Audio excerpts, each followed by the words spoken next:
Okay. Okay. What are you doing? Okay. Okay. Hmm. Okay. So you are ready with Professor Jayaswal's biology. And because it is a question answer session, okay. And there are few questions. You can ask one question. I will tell you answer. I will write the name also, so that you can also after the previous question you can ask that. Yeah? I will tell you answer. Yeah? I captain some questions. And anyway, if there are any questions by the listener, then they also will ask. I will tell you answer. ये आ गए। तो हाँ इसको थोड़ा अभी बाहर गए क्या? हाँ 2 3 बार बोला। क्या हुआ SMS वाला? बात किया था मैडम ने। हाँ क्या बोल रहा है? बोला ना लॉगिन से करने के लिए बोला मैं पासवर्ड डाल के देखा तो लॉगिन नहीं हो रहा था। हाँ मैडम ने कैसे मेल आएगा। इंटरनेट पर हो जाए नहीं आता तो अभी तक आया है अब ट्वीट करके मुझे तो सक्सेस नहीं दिख रहा है क्या बोल रहे हो वो तो बोला नया अकाउंट खोलने के लिए बोलेंगे करके हाँ राजेश्वरी से क्या बात हुआ पता नहीं वो हाँ आपने बात किया ना नया अकाउंट उन्होंने बोला कि महीने के नया अकाउंट नागपुर के नाम से जितना दिखता है इग्नू के नाम से क्या सिस्टम में नया जनरेट नहीं होता है जो पुराना ही रहता है सिस्टम बताना चाहिए सर हाँ उन्होंने सिस्टम में देखना चाहिए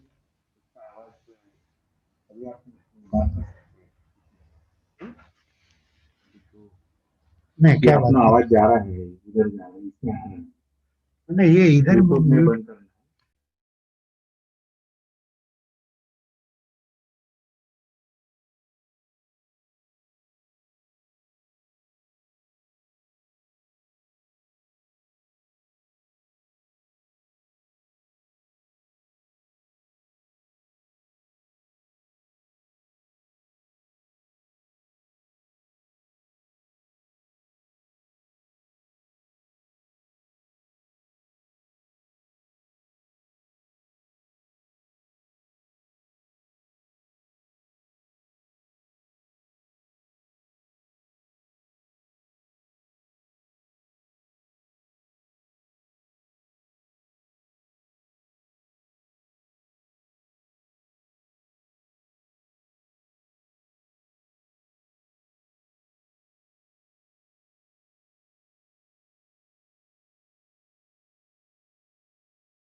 नमस्कार sir.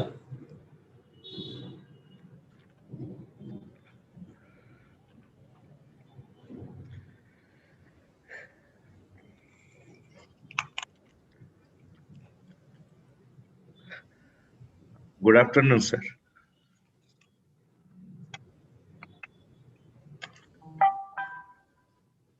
Good afternoon, sir.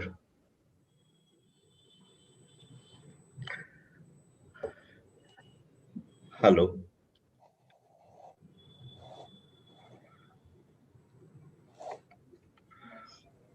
Good afternoon. नमस्कार. You can hear me. Voice was namaste. Namaste. I think voice is. Now it is There coming. is Na? no voice, sir. No. Now it is coming.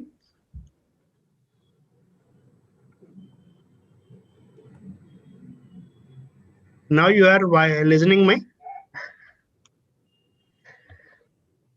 నా voice వస్తుందా మీకు? అచ్చా, మీది రావట్లేదు ఇక్కడికి. So Rishiji, you are listening my voice? Yes sir, clearly.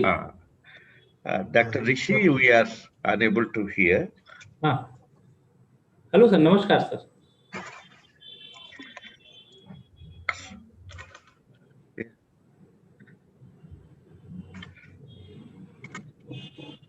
One second.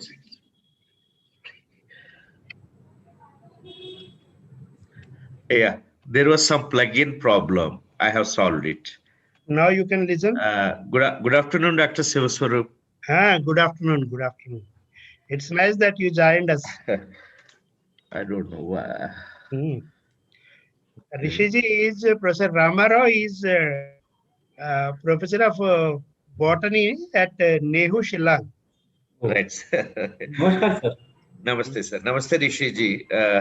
Rishiji really, is our coordinator at Hislop College in Nagpur. Right, sir. He is Professor of Mathematics. Okay. And it's nice to have a meeting with, to see Dr. Rishi here. And I should congratulate, before others join, let me take my chance to congratulate for a very interesting topic on a National Education Day. First of all, congratulations to all of you. And then I will be definitely enjoying going to with this thing. I'm sure that I know that you all must be now busy with allowing this thing. And I also congratulate Dr. Sivaswarup and thank him for giving me the chance. Actually, some of our programs are going on. Otherwise, two of my faculties might have joined, as you have interacted. They are delivering lectures to our other programs. So they asked me to convey their regards, and very nice. I would be, sharing the information. Thank you, sir. Namaste. Namaste. Thank you. So nice of you. Right. Thank you. Right. It was nice. Nice. Okay.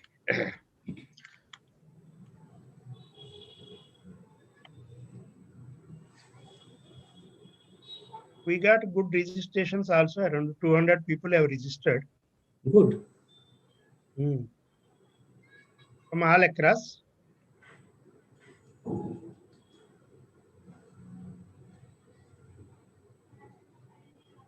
अभी on करके रखो.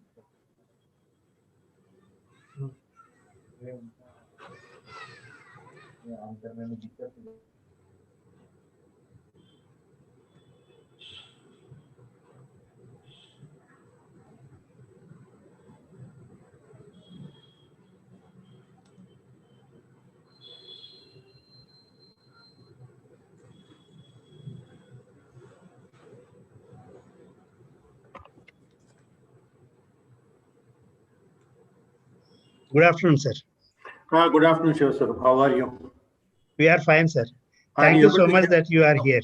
No. What is it? It's entirely my pleasure. And let me know whether the audio is coming properly. Yes, sir. It is coming. And whether the video, everything is looking okay. Yes. Good. We could see you, sir. Good. We have this Professor Rishi Agarwal. He is Yes. our colleague. नमस्कार Hello. sir. नमस्कार sir. Namaste. How are you? Fine sir. And we have Professor S. Ramarao. He is from Nehu, Shillong.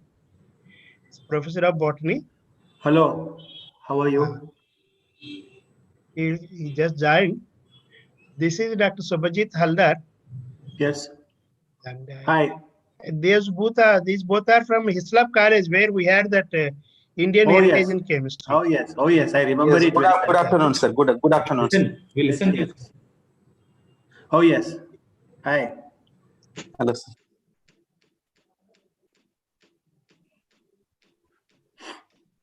So I think some of the people will be joining by YouTube or something. Yes, yes. Majority will be through YouTube only, sir. Only the speakers. That is a and good others. idea to avoid the load on the software. Otherwise, they switch on their mic and there will be a lot of nonsense coming. I know. It will be disturbing for all of us. I know.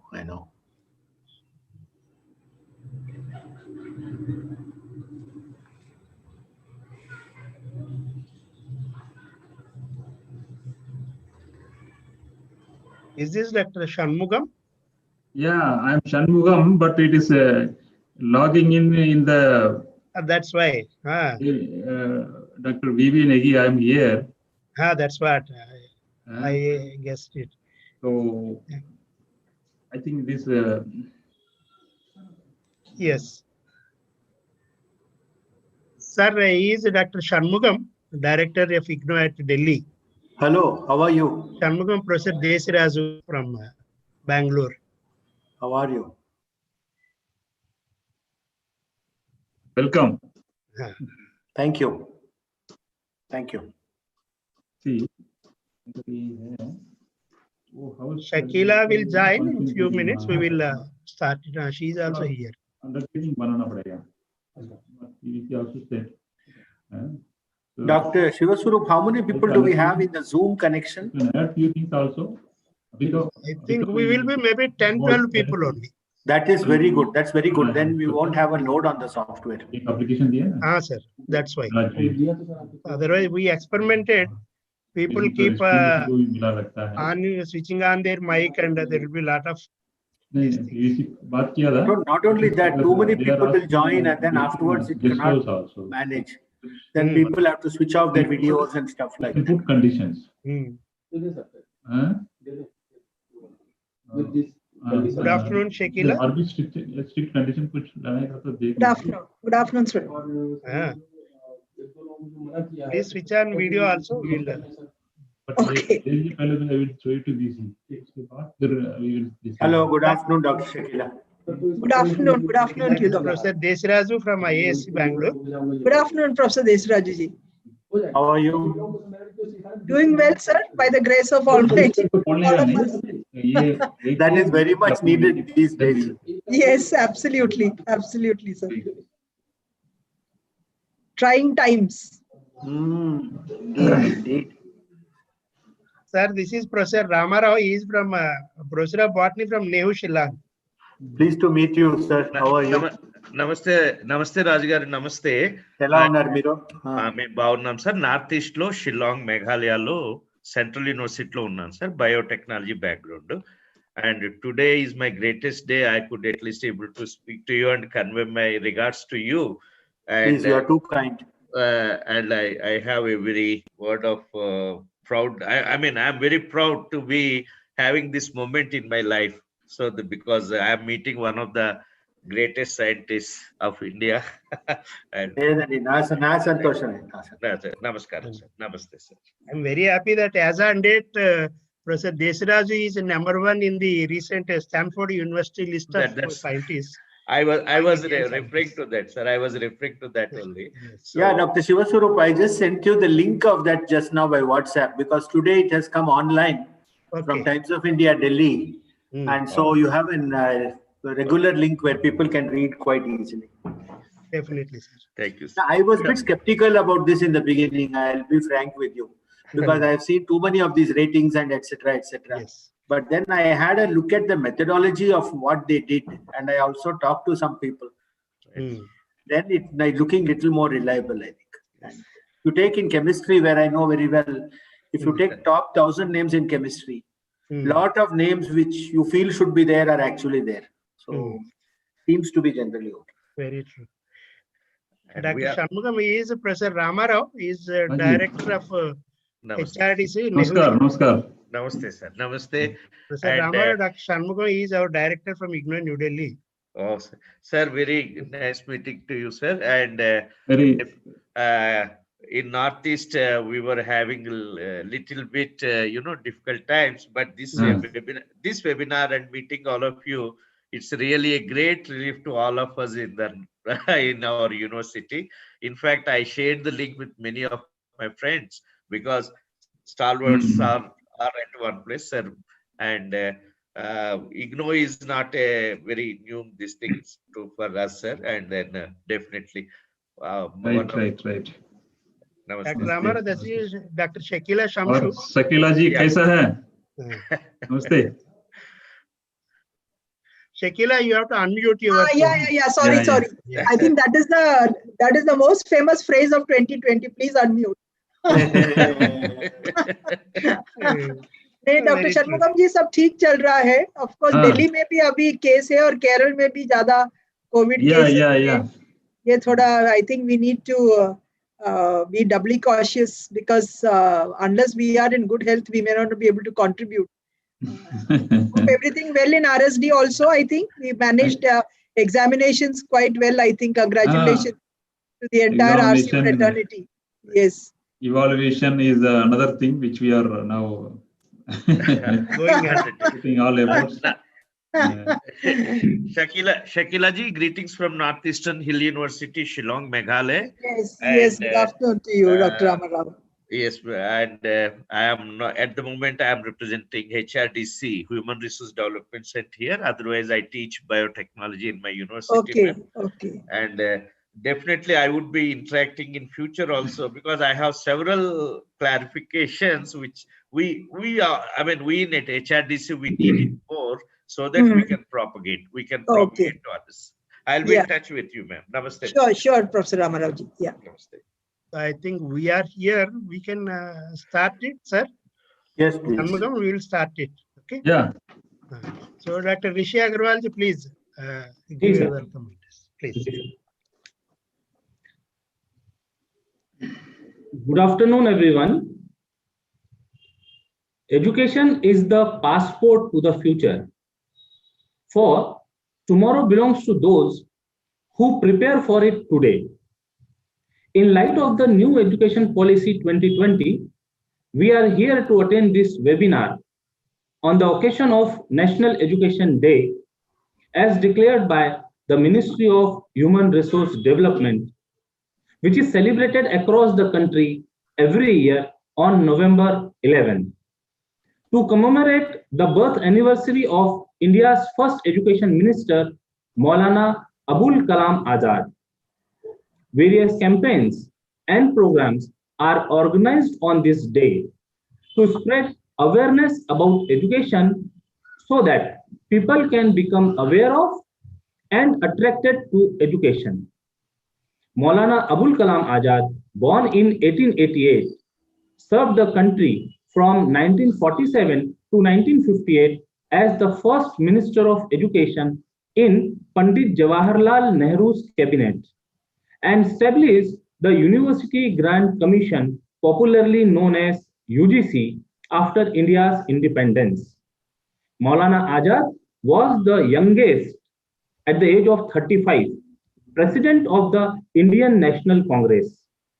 Azad used to write poems in Urdu. People also know him as a warrior with a pen. He established higher educational institutions and worked for free education in the country. A poet, a scholar, a journalist, and a freedom fighter, he contributed to the formation of India along with many leaders. But his biggest contribution to India has been the gift of education. Education is the key that helps us imagine the world beyond thoughts. It helps us to think beyond all boundaries and barriers. celebrating the same in the way of National Education Day is an honor.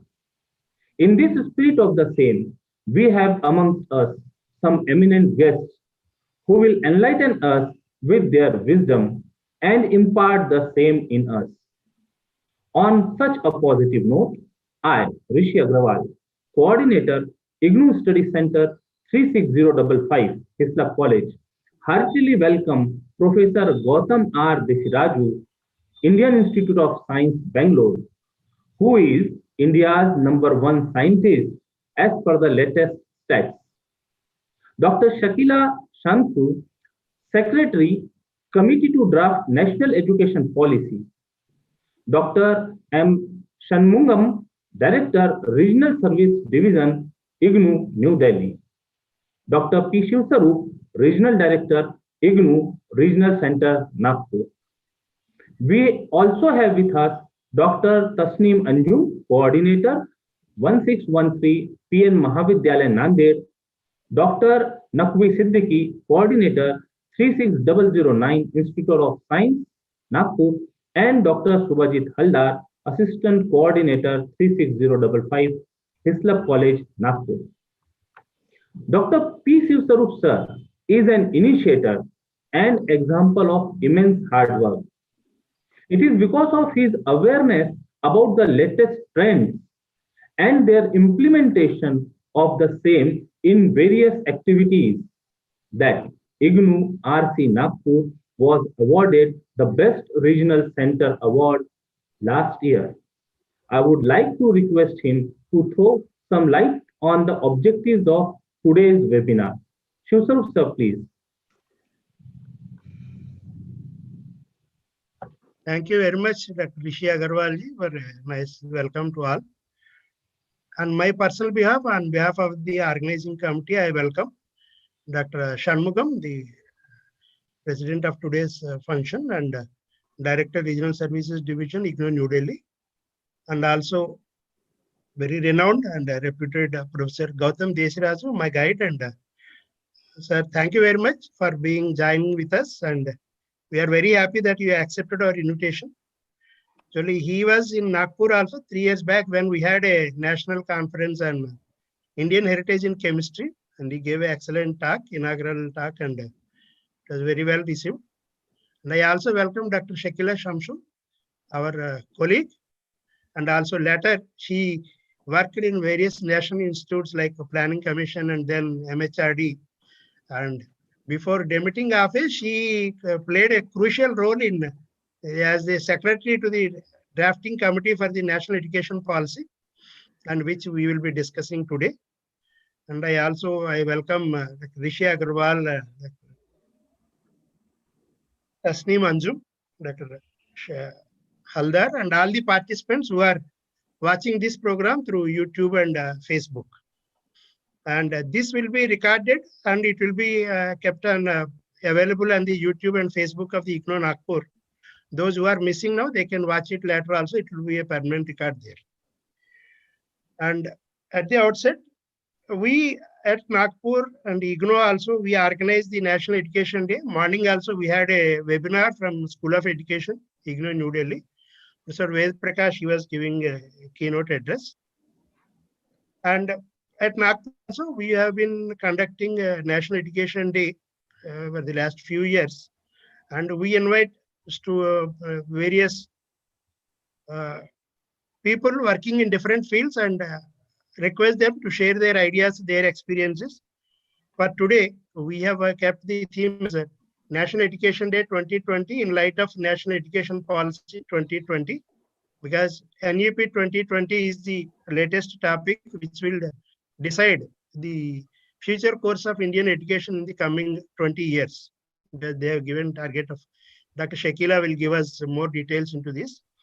And about Professor, the first Education Minister, Abdul Kalam Azad, Dr. Rishi Agrawal has given complete details about that. So, in this meeting, we wish to listen to both the experts on the various aspects, like Professor Desiraju will speak on Indian science education, past, present, and future. And it will be more like a question-answer session. And then we will have Shakila Shamsu speaking on National Education Policy 2020, a paradigm shift towards reforms. And after this, we already have some questions through the registration forms. And I am happy that we have around 200 registrations from all across. Just to say a few about those who are registered, we have participants from Agra, Manipur, Kerala, Delhi, Mumbai, UP, Etawah, Hyderabad, Tirupati, Jaipur, Kanpur, Lucknow, Shillong, Aligarh, from Kerala, Tamil Nadu, Karnataka, all places. It is a true national webinar, and all are listening, and people are interested to know about the NEP in detail, and also how the science education will be covered. And we are thankful to Dr. Shanmugam for joining us, and he will be here to share us about the IGNOU initiatives in this direction. So I stop here. I welcome you all once again, and I request Dr. Shanmugam to give his inaugural address. Namaskar. A very good afternoon to all. Good afternoon. My colleague, Regional Director, Dr. Soswarup from RC Nagpur, Dr. Shakila Shamsu, our colleague from IGNOU, invited guest, Professor Gautam Tejirasu, and other experts invited from different institutions, our coordinators, learners across the country, and all our invitees. It's a great pleasure for me to be here on this occasion of being a part of this inaugural function of national webinar on this very important day, National Education Day. RC Nagpur is organizing an important topic, this is National Education Policy.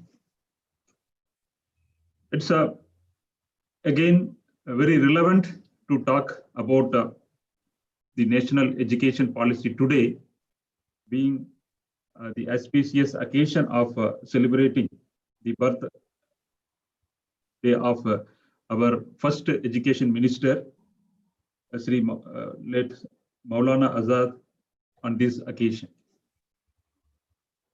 National Education Policy, of course, we are deliberating now mainly the implementation part. The document policy is made available, and it contains the 63-page document, because Dr. Shakila is thorough about it. After going through different developments in the education development, that is, the first policy was 1968, then we had 1986, 92, and this is the fourth national education policy which has been framed, which is ready for the implementation. We are much thankful to our ministry for making it a national policy, incorporating eminent experts to think about it and brought out in this policy format. Now it is left to the institutions, stakeholders to see that, to make provisions, planning for the implementation. Of course, in the recent trend in the educational scenario, we all know about the intervention of technology and the importance of technical usage, technology, information communication technology in promoting the educational, you can say, the offering as well as for the students. So in this new educational policy, the more emphasis is been given on integrated education, that is the integrative mode. It is not of isolated discipline, to provide a holistic technical manpower. That is the students particularly those who are coming out should be able to have their employability of employable education. So focus is very much emphasized to give holistic education. It's not only a specific group, and we need to see the different disadvantaged segment also, which will be of integrated here, and different offerings like conventional system or open distance learning, as well as the online education, because the more emphasis been given through technology intervention of online education. So number of aspects which have been brought in this policy, and it's very clearly, you might have seen whatever the experiences which have been gained in the past is incorporated here to have future changes, trend, what is required. So on this aspect, every institution is trying to inculcate the techniques, objectives of the new national education policy to reach out to start preparing the institutions, etc. So in this aspect, today's webinar, which we are having it with a very renowned, experienced professors from IS, Indian Institute of Science, and Dr. Shakila Shamshu. Actually, he was the one who were been involved for the entire, throughout the entire policy document preparation also. It will be of much beneficial. And as it was pointed out by Dr. Shosharov, the session should be of more interactive than giving the lecturing of the content. So we look forward, and I wish we will have good interactions during these discussions. And let us bring out some of the highlights where we need to concentrate. For the institutions, universities like distance education is also having major role in promoting the national, the GER, gross enrollment ratio, which is one of the major objective thrust has been given through this policy, that it should be increased from 26% to 50%. That means distance education, the institutions also have a major role in that. So how we can change, how we can incorporate the ICT platform or open distance learning system effectively to achieve this is very critically we have to plan it. So I think this discussion will be of much useful in this regard. And of course, we have already started planning for the implementation of national education policy aspects, because more and more programs of online and even using technology. The distance education is integration of integrating the technology more and more, so that the learners will be benefited. So we are thoroughly making the implementation for the benefit of the larger segment of the students also. So I wish this discussion will be of fruitful. So with this a few words, I once again welcome all our speakers, guests, and let it be of the questions already been posted, or whatever the discussions which we will be having will be recorded, and it will be of base for the further implementation also. So thank you very much. Thank you, Dr. Shanmugam, for a very beautiful introductory remarks for this inaugural address for this webinar. And thank you for sparing your time in giving this inaugural address. So nice of you. Now we will start the technical session. Now I request Dr. Subhajit Haldar, our assistant coordinator and professor of chemistry in Hislop College, to give a this may not need introduction, but still it is a formality to. Good afternoon, sir. I request Subhajit to give a brief introduction. Good afternoon, Subhajit. Please make it brief. Huh? Yes. Okay, sir. Yes, sir. Sure, sir. Good afternoon to each one of you. It's a great pleasure and it's my honor for me to introduce our speaker today. He's the stalwart in the science fraternity, and recently he's ranked world's #2 and India's #1 scientist in the field of inorganic and nuclear chemistry, according to Stanford University list. Professor Gautam R. Desiraju is a structural chemist in the solid state and structural chemistry unit of the Indian Institute of Science. Prior to this, he had been in the University of Hyderabad, played a major role in the development and growth of the subject of, noted for gaining acceptance for the theme of weak hydrogen bonding among chemists, and books on crystal engineering, chemistry and biology are particularly well known. He is one of the most highly cited Indian scientists with 58,404 citations and an H index of 93. He has won international awards such as Alexander von Humboldt and TOAS Award in Chemistry. He was awarded with Acharya P.C. Ray Medal of the University of Calcutta for innovation in science and technology.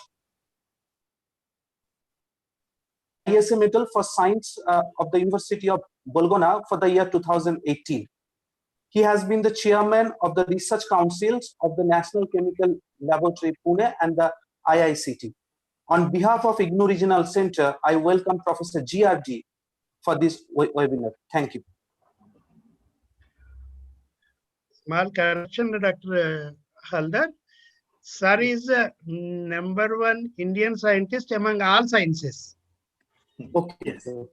He is at serial number 289 in the world list of around 1,48,000 or 56,000 scientists.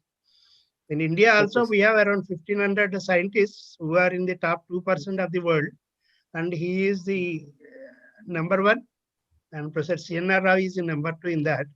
And yes, sir. Because I worked with him, I know the excellent qualities. I try to imbibe, but let us see. Sir, we are very much thankful to you for joining us. Thank you, Dr. Shivaswarup.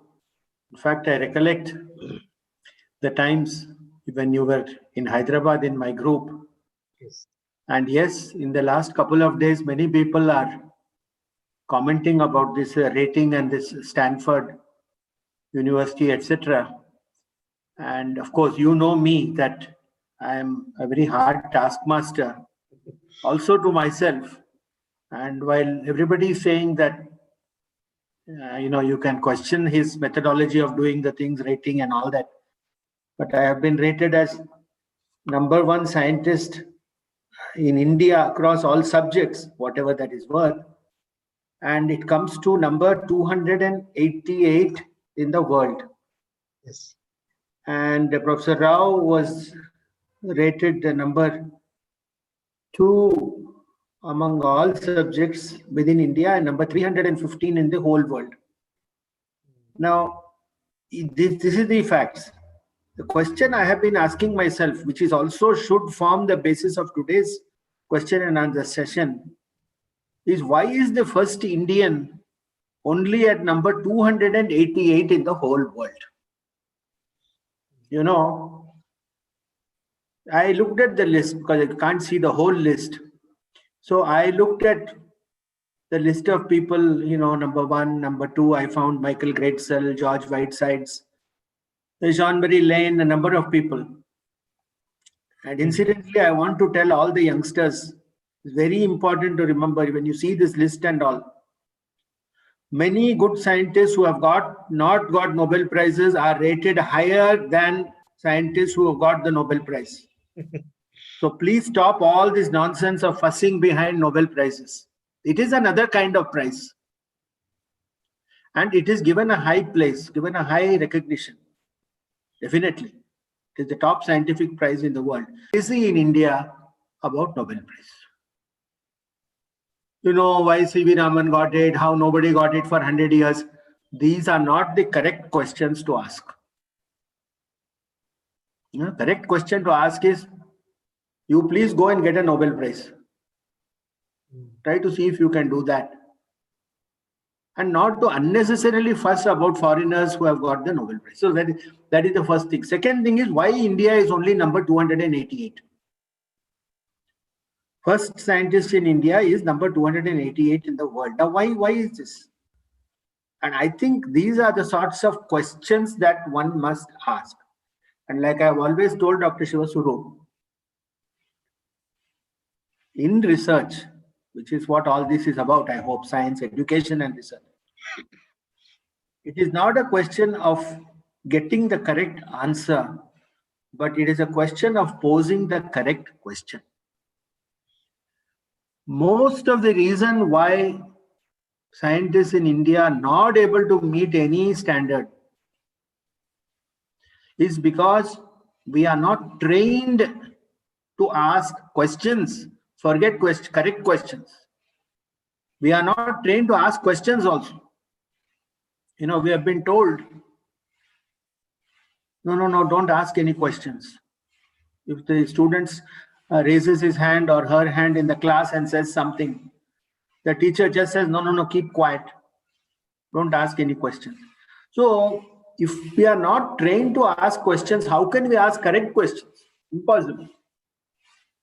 Correct. And I think this is what NEP is really all about. It is trying to make all-round individuals who, among other things, will start getting confident in asking questions. And I think this is really some of the essential issues that NEP brings, but I think we are going to get to that a little bit later. Now, Dr. Shivaswarup has organized a series of questions or rough points which we should go, because I too don't like the idea in this COVID time with these webinars of somebody just sitting and going on talking non-stop for 30 minutes, 40 minutes. Everybody goes to sleep. Or nowadays, you know, because of this computer format, you can just go away also and nobody will know that you have left the audience. So, so let us be realistic, and the new normal, to engage the attention of an audience in this model is much more difficult than in a lecture hall where the people cannot go away. Or even if you go away, you will be noticed immediately. So here anybody can go. It's far more democratic, and I think it's much better also. So if you can keep the crowd in this webinar format, that means you're doing good. And so I will now request you, Dr. Shivaswarup, to, you know, let's go along some of this list of points, and we'll try to see how we can connect it up in about, say, you know, another half an hour or 35 minutes or whatever it is. Yeah. Okay, sir. Thank you, sir. It is really true that we should encourage the questioning culture among our students. That will think them. Let me have a, because your theme is Indian science education, past, present, and future. Let us start with, because even one of the participants, he asked a question, why we are missing Indian history in our history books. So let us start with Indian history of science, whether it may be ancient India, medieval, or pre-independence India. So that please throw some light on the Indian science. Right. I mean, it's missing completely in textbooks of history and in textbooks of science also. And I believe in both these places it should occur. Now look, see, ancient, medieval, and in the run-up to independence are three entirely different phases, historically, culturally, socially, for India. See, we were doing extremely well in the ancient era. Of this, there is no doubt. The origins of science in India are to be mostly found in the Atharva Veda. And it originated from a study of actually witchcraft, black magic, which slowly became like a kind of medicine. And all the other sciences grew out of this. So it was strictly on a need-based thing. You know, people fall sick all the time. And people were trying to figure out ways in which some of these illnesses, diseases, etc. could be cured. And certainly in the case of my own subject, chemistry in ancient India definitely grew out of medicine. And in this respect, the names of Sushruta and Charaka stand out very prominently. number of people have commented. And so much so that about 5 or 6 centuries after these people, Sushruta came before, another famous chemist called Vagbhata, he makes a comment. He said dozens of people have written about science in the last hundreds of years. Why is it we remember only the names of Sushruta and Charaka? So this at once tells us that this is an essential thing in science today, modern science, that only that which is good lasts.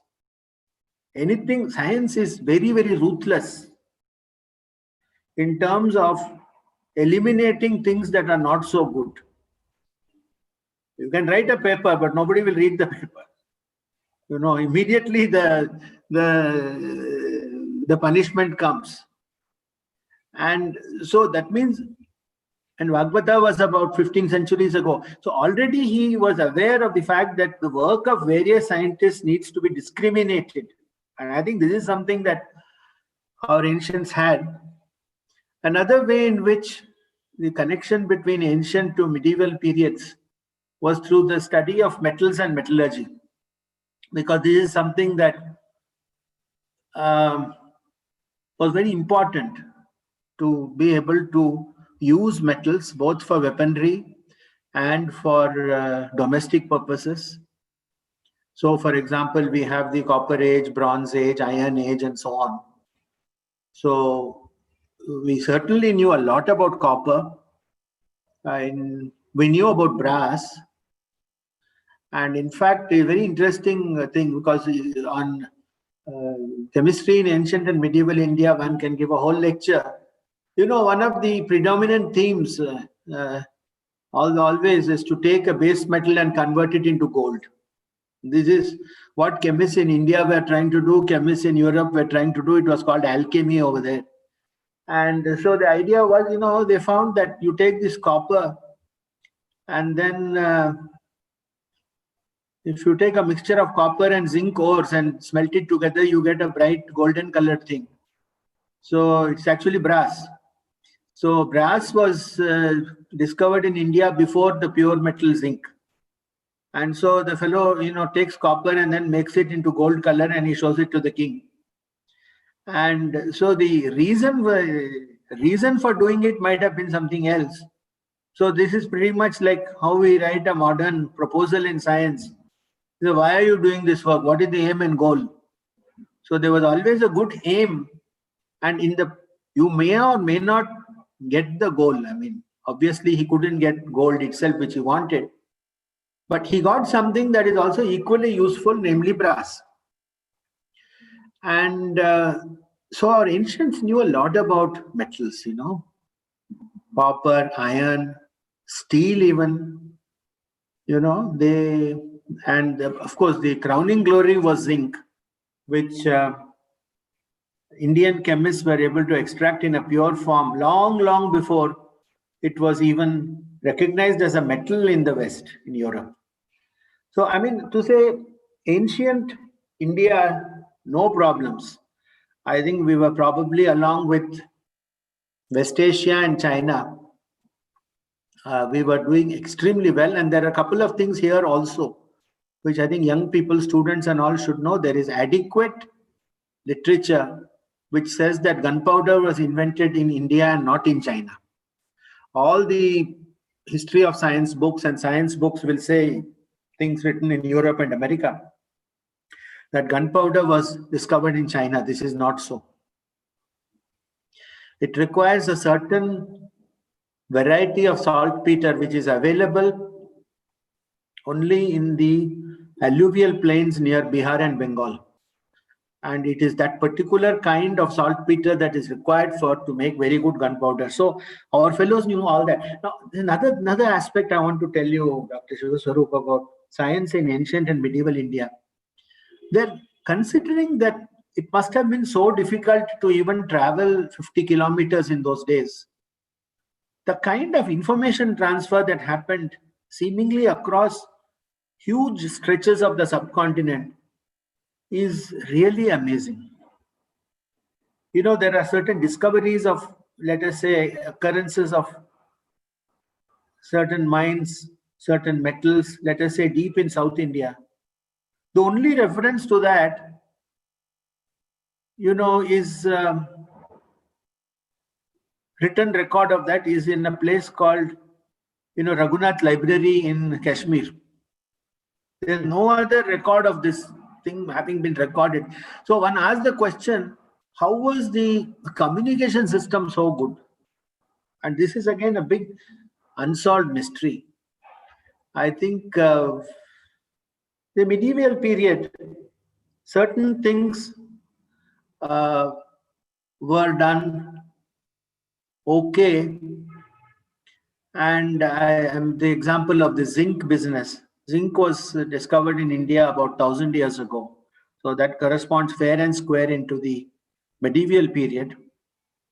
But at this time, we went through science actually went through a very dark phase, long and dark phase. I think the Islamic invasions really removed a lot of the know-how and the knowledge, and a certain break occurred in the tradition. I mean, science requires labs.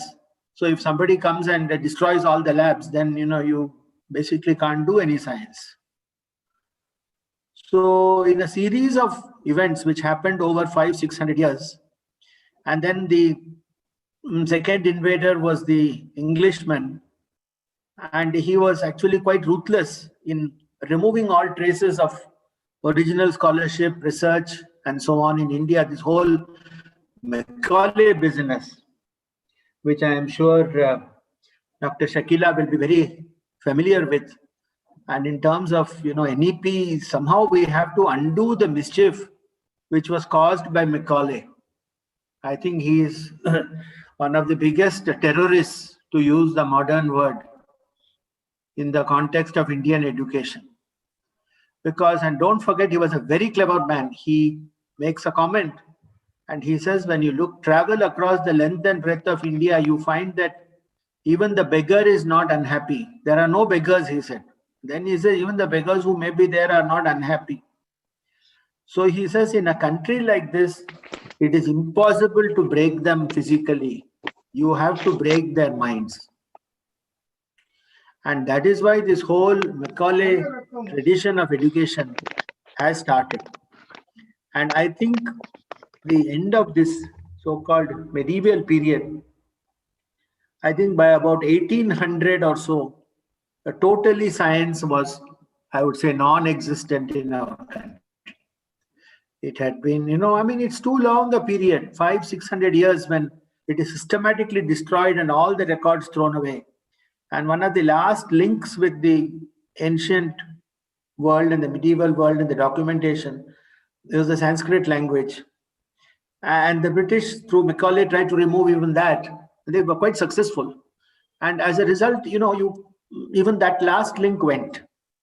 And as a result, it's then becomes very, very difficult. So, I mean, I don't know if I've answered your question, but I think this is a sort of thing that till about 1800, and then, of course, I don't know, the pre-independence. Do you want to say anything about the pre-independence days? I mean, after the British influence and so on. Thank you very much, sir, for a very detailed answer. Now, please tell us about the Indian science in the last 70 years post-independence. Well, okay. For that, I'll just have to say just a few words about science between, say, 1890 and 1947. Because the scientists who came up in this period were very good scientists, and they were strongly influenced by the British. And they did their science according to the rules and traditions and protocols of European science. So it was no more, science was no longer done in the Indian way. If you understand, if you get my meaning, it is not done with the Indian traditions and in the Indian system of questioning and question and answer and learning and so on, but it was done in the Occidental way.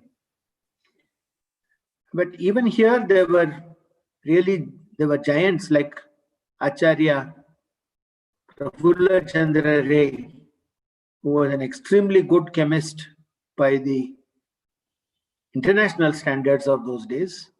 I think first PhD in chemistry from India in the University of Edinburgh, who wrote this monumental book on the history of Hindu chemistry.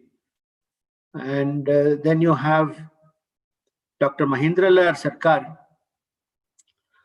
who was an allopathic doctor, who then became a homeopathic doctor, very famous in Calcutta, and who started the association, Indian Association for the Cultivation of Science, which is a 140-year-old institution, still very much alive today, although not in a shade of its former glories 100 years ago. And there were people like, of course, Professor Raman, and who can forget Acharya Jagdish Chandra Bose, then S.N. Bose, you know, and Meghnad Saha. So let me put it this way, these were all people who were individualists, who did their science largely independent of an organized system of science support. They went to traditional schools in their early years, and they were simply pushed by the desire to do science. It was very much there. People like the names I have mentioned would have done science under any circumstance in any country, anywhere in the world. They come above the average thing. So they are not the names that have been generated by the system or anything like that. So you can say that, you know, using the language which you are familiar and the work you did with me 25 years ago, in a statistical study, they are all outliers. So they don't correspond to any normal trend. And since India is a heavily populated country, there were a large number of these people, that's all. You know, it's a purely statistical phenomenon that you will get about 10 people like this who, but the interesting thing is they did things that were recognized internationally. And they never had to go and tell anybody that they were great and something like that. Many of these people didn't even care to do that. They just, the rest of the world said that they are great. And that was it, that was enough.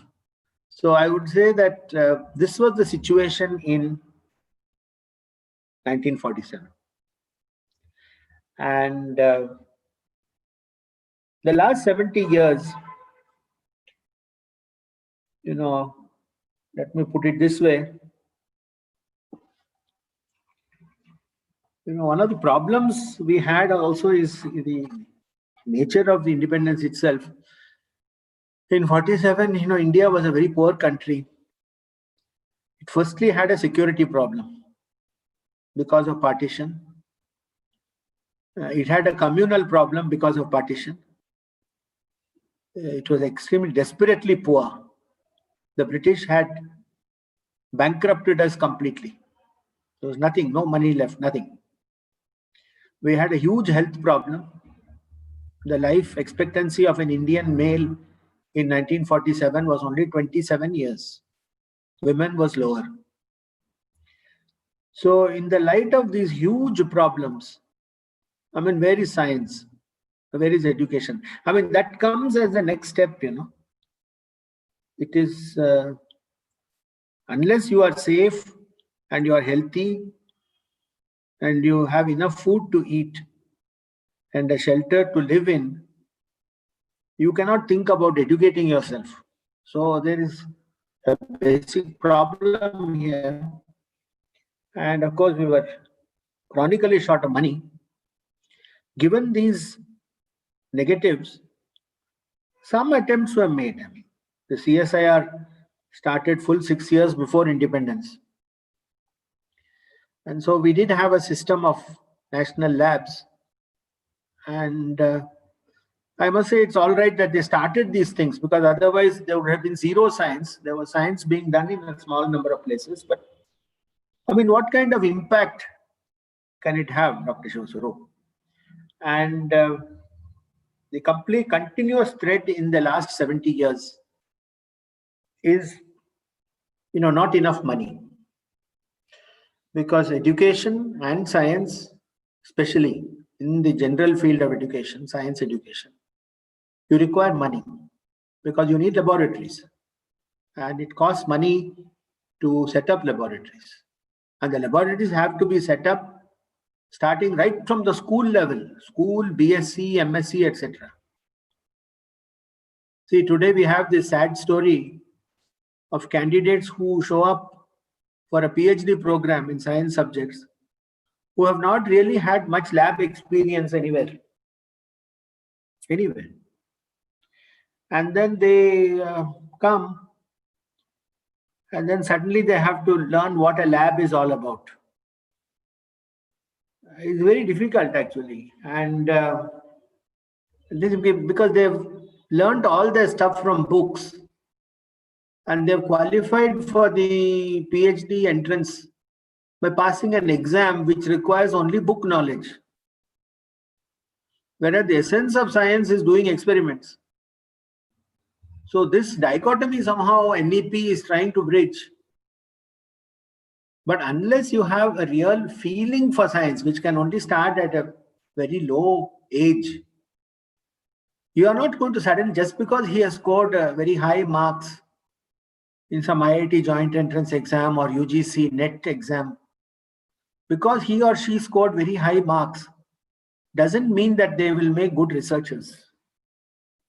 So this is something that we have to, we have to face this fact. And this limited funding is, wow, if you ask me again, last 70 years, not much money, do something, whatever you can do, and then hope for the best. I think that would summarize not only science, but also education. So, ऐसा तो नहीं है. अभी हम क्या करें? What can we do? And so you see, it's a series of cascading issues, and added to all this, I will say, in terms of problems, is the plethora of different types of institutions. This has not helped the cause of education. Originally we had the universities, which all subsequently became state universities. Now we call them state universities. Before 47, they were just called universities. So we have state universities, which are many in number and have no money.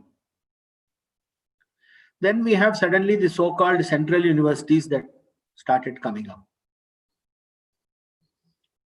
Now, what is the difference between a central university and a state university? I mean, I have worked in a central university for 30 years. I was asking this question all the time. How is University of Hyderabad different from Osmania University? Nobody could answer this question for me properly. Once again, it's a question of asking the right question. I don't know how many people who passed through Hyderabad Central University, either as faculty or students, ever asked this question. Okay, Hyderabad is a big city, we may need many universities. But what is the difference between Osmania and HCU? Is there a difference? And if there is no difference, then why should one university get more money than the other one? I mean, students are students, no? So then you have the CSIR labs. Originally, they served the purpose because there was nothing else where science could be done at a slightly higher level. Now then slowly they became like sorts of things. They are supposed to bridge the gap between academic world and industrial world. Did they do this? Were they able to bridge the gap? Once again, one can say that they did something, they tried something, but once again, not enough money just to do something, hope for the best. That best is not good enough in this modern world. That so-called Indian, what we call we have done our best, is actually quite shabby if you look at international standards. And today it is only the international standard that matters, because today science, you cannot do it in a single silo system that government will give you some money and you do some science. Today science is connected with defense. It is connected with economy, connected with health. It is actually connected with Home Ministry, police, internal order. It is certainly connected with foreign affairs. Today, after COVID, all of us realize that the raw materials for making all the medicines in India are coming from China. Yes, we all know that today. Nobody knew that. Only people in chemistry in the subject, we've been talking about this for the last 15 years. But today, everybody in India knows. So if you want to, this is a scientific problem. But unless you bring in the Ministry of Defense, Economic Affairs, Health, Home, Foreign Affairs, Commerce, unless you bring in 6-7 ministries into this matter, you are not going to be able to solve this to our satisfaction. We will not get a proper solution for this very difficult problem.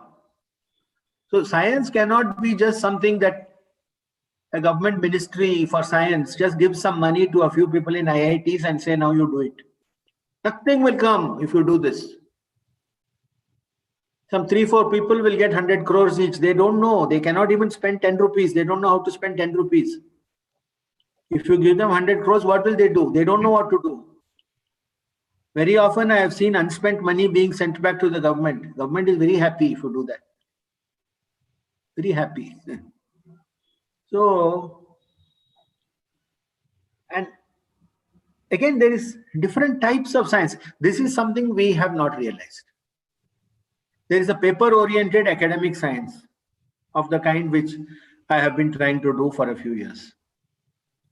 Then there is science which is geared towards industry like CSIR. Then there is actually science that is done in the private sector. Corporate R&D, which is well developed in certain subjects and not so good in other subjects.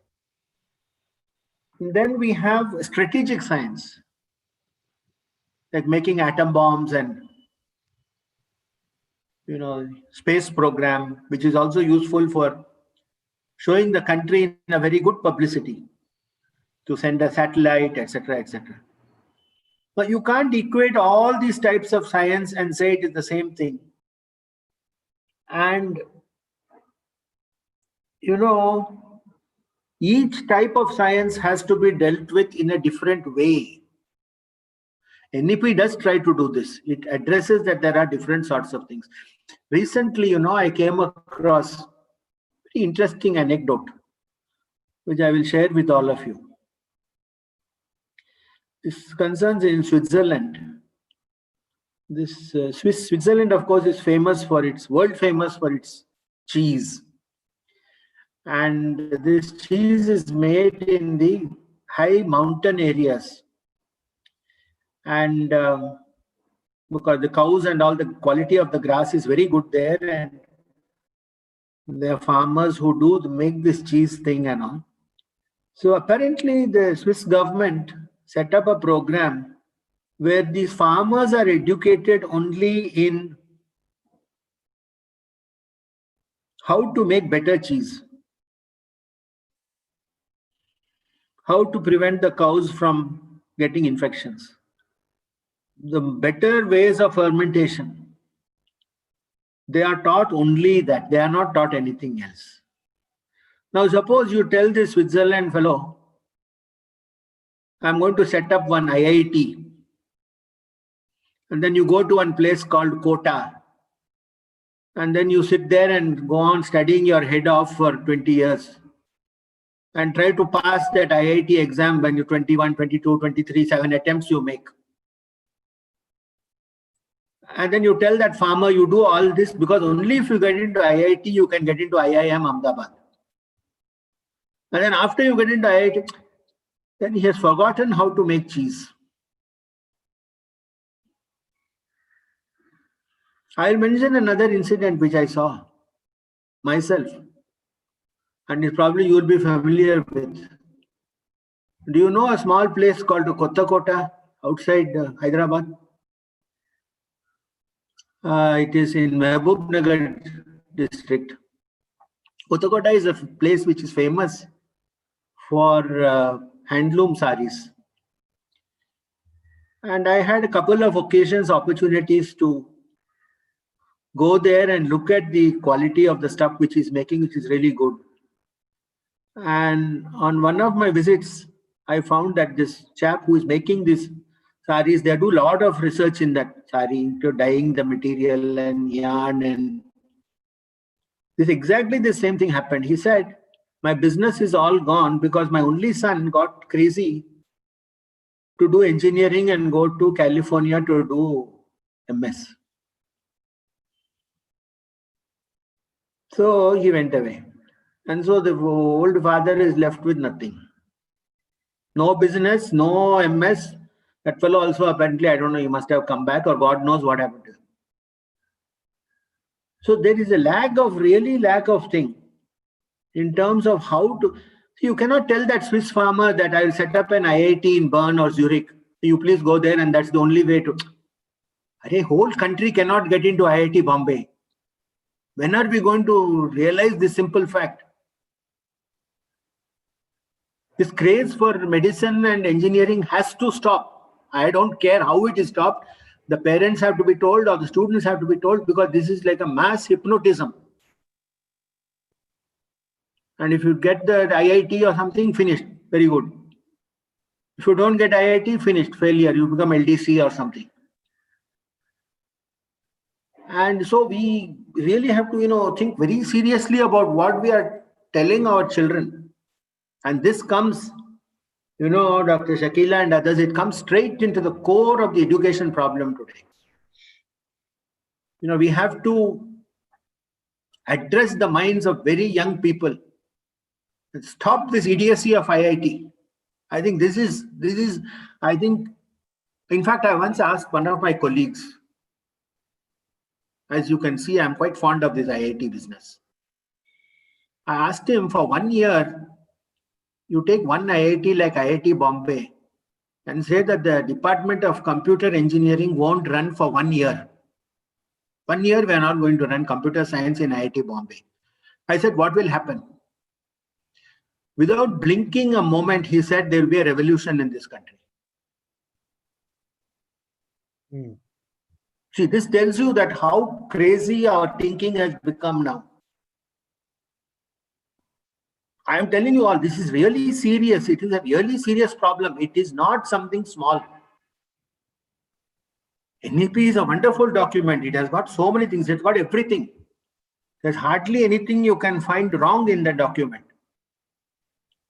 But it represents an ideal world. How are you going to bring that ideal document into a very imperfect India? How are you going to make that transition? NEP doesn't tell you anything about methodology of how to do all these nice things. And so if you say that, what is happening? I think this is what is happening. And the thing is that all these issues, and as you can see, I'm emphasizing the monetary issue, lack of money. This has become extremely urgent after COVID. As if we didn't need to have further economic distress. This COVID has come and it has simply knocked the stuffing out of us economically.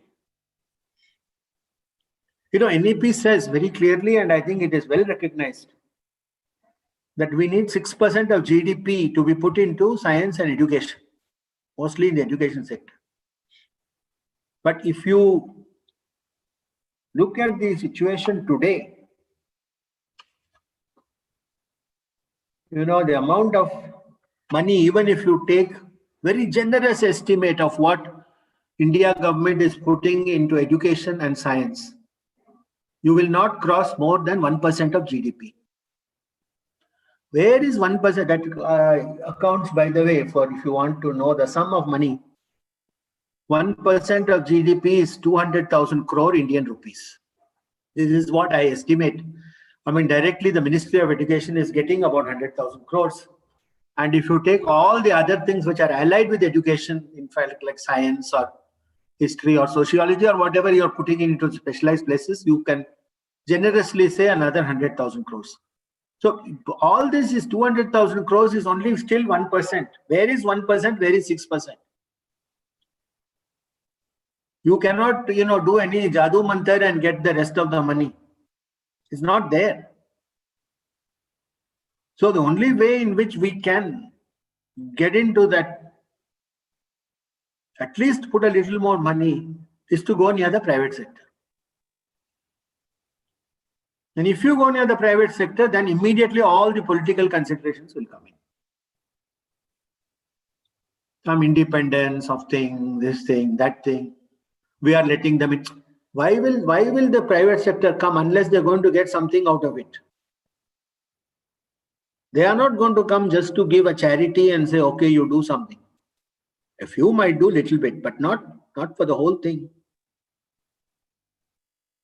And then when you put in the private sector, then various other issues come up immediately. First issue which we have to start talking about seriously, we cannot ignore this issue. This is reservations. We somehow can't pretend that we can have reservations when we want, we don't have reservations when we don't want. Suppose a private sector fellow comes and says, I'll give you so and so much money. But I will only give, let us say, in physics and maths. And he'll say, in my class also, I don't want any reservations or anything. I want a meritocracy. Then what are you going to do? Are you going to take his money or you're not going to take his money? Will government allow you to take his money? If you are in certain states of the country, I will not name them. If you talk anything about reservations, they will come and beat you up. Because it is part of their political agenda. It's not that they believe in it or don't believe in it. Let's not get into that. It is that it becomes part of the political agenda. So then, how is NEP going to tackle it? NEP does not address the problem of reservation fair and make some references to it here and there. It also does not address the problem of language fair and square. It does say something nice at the school level. I quite like that. Teaching in the mother tongue or the local language. I think the first education must be in the local language. Part of the reason China does so well in science today is because their entire science education up to PhD is in Chinese. They only pick up English later on as and when they require. And there may be many scientists in China. In fact, I know they are. China and Japan also. Many of the scientists who really don't interact much with scientists outside their countries. And they conduct all their serious scientific business only in their local language. This is also true of a vast majority of countries in Europe. I think this, and it is, I think, well recognized and well understood that if you study your science or you study any subject for that matter in your own local language, your imaginative powers will be much superior. Very true.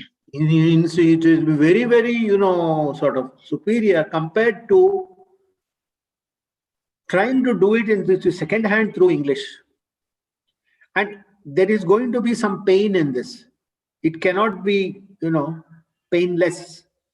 And at the same time, I think we should see to it, we have got this very valuable thing in the English language with us, which many countries don't have. And we should not lose it also. You know, I notice very distressing because I am associated with many journals and I see manuscripts, I see papers from people in various countries. You will be shocked to see that papers from countries where English is not taught as a first language. Let's take China, let's take Japan, let us take Poland, let us take Italy, Turkey, Iran. The papers submitted from such countries are written in much better English, grammatically correct and simple than papers written from, say, Tamil Nadu or Bengal or Punjab or something. Actually, you know, we go on making a big deal about the fact that we know English, but I think many people in India today do not know English properly, not at the level that is required to communicate scientifically at least. It is considered unfashionable to speak grammatical English. I don't know what it is. But we say a lot about the fact that we know English, but I don't think we know English that well anymore. And so, again, language is something that NEP does say something about, but both language and caste, I think unless we address these two monsters, the whole NEP will just become a worthless document. Because we won't be able to, you know, do the main things that are required to implement all these, you know, nice things. So I don't know. I mean, this is sort of, it's a kind of a lengthy answer, but I think one topic led on to the other. So I was able to say a few things. So nice of you, sir. Very nice that you have covered what is there in NEP also and the present science education. So at the conclusion, may I ask you what are the essential qualities of a good scientist? Because you are such a reputed world level scientist. Give in brief about what are the qualities. Very unfair question. I mean, I don't know. I mean, I think being a good scientist or being a good engineer, being a good musician, being a good carpenter, I think, well, since you asked the question, I guess I'm obliged to try to answer at least. Well, first thing is, I think one must appreciate quality. And to appreciate quality, I think you have had to experience quality somewhere. When you experience, then you begin to start recognizing it. And then when you start recognizing it, you try to create it. And then you try to strive towards quality. I think this is another problem in India today. We seem to be unable to appreciate quality. Now, for example, suppose you go and see Kailash temple in Ellora, something that many of us have seen. We will realize that that is a quality thing that has been created. You know, suppose you hear a small recording, even 10 seconds of MS Subbulakshmi singing something, you realize that that is a quality. So quality is is not quantity and it is not quantifiable also. So first, the basic education has to teach you how to, you know, even in a food item.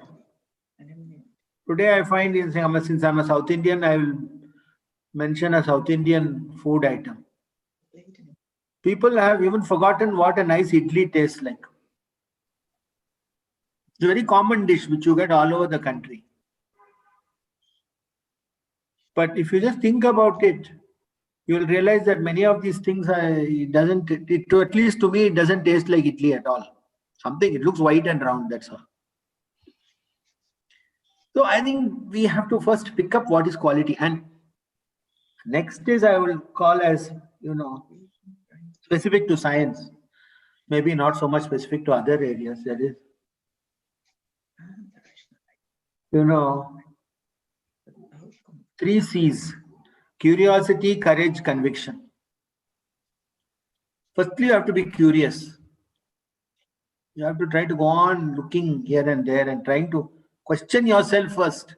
If you question yourself, then you will know how to ask the question. I'm coming back to this question again and again.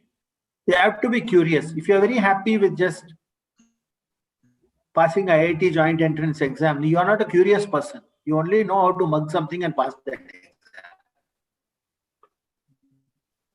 The curiosity is already killed in our basic education system, which I'm sure Dr. Shakila will talk about a little bit more because she has been involved directly in the framing of the document, so she has heard all the discussions. Curiosity is gone. That's the first thing.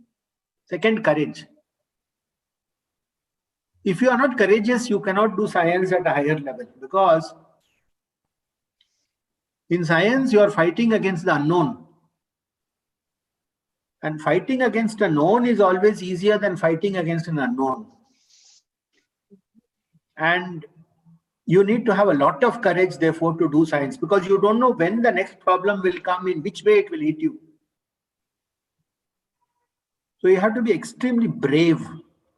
If you get 100 negative results, you should still be courageous enough to try the 101st experiment. And this has happened sometimes in my lab. I will recollect a remarkable case where a student so he was there a little bit after you. You probably don't know him. He did a recrystallization 72 times and it failed. And then the 73rd time it worked properly, the way we wanted it to work. So unless somebody is very brave, you can't do that. And then the last thing is conviction. Conviction is not the kind of a foolish obstinacy which is now seen in social media and TV debates and in many of our young students. It is not an obstinacy that is born out of ignorance, but if you read a tremendous amount, so that when you do an experiment or something and you feel that this result must come this way, you are convinced that it has to come that way. If you have the strength of your own thoughts and that conviction, then I think that is important in science. So once again, this curiosity, courage, conviction. Apart from an overall appreciation of quality, I think anybody who excels in anything has to have that. Thank you so much, sir, for an excellent talk on the Indian science and concluding with the futuristic scientists. What are the qualities expected? So now please continue listen to Shakila's lecture also, sir. I certainly will. I'm looking forward to it. Yeah, exactly. Thank you so much, sir. Now I invite Dr. Tasneem Anjum, our coordinator from Nanded, to give a brief introduction of Dr. Shakila Shamsu. Dr. Tasneem? Yeah, please join. Please. You can switch on your video also, madam. Yes, I have switched on. Okay, but we could not see your picture. No problem, continue. Okay. No problem, you continue. No problem. Good evening, everyone, and a warm welcome to this session of the webinar. At the very outset, I would like to pay my humble tribute to a great scholar, a visionary, an eminent educationist, Maulana Abul Kalam Azad, who played an important role in shaping India's education policy, and our nation celebrates his birth anniversary as National Education Day. The new education policy aims to pave the way for transformational reforms in school and higher education system in India.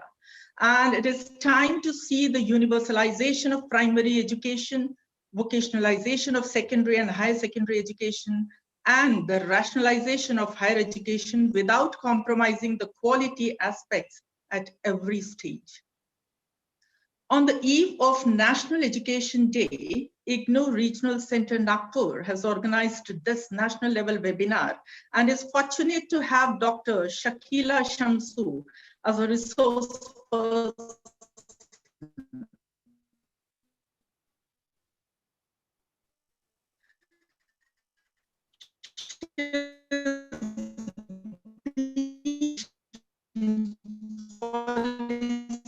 Now, original me presenting the production of resource person.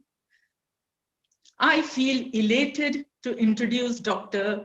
Shakila Shamsu, instrument in framing this national education policy with a gold degree in politics and a distance education. She also holds a degree in law and a PG diploma in distance education.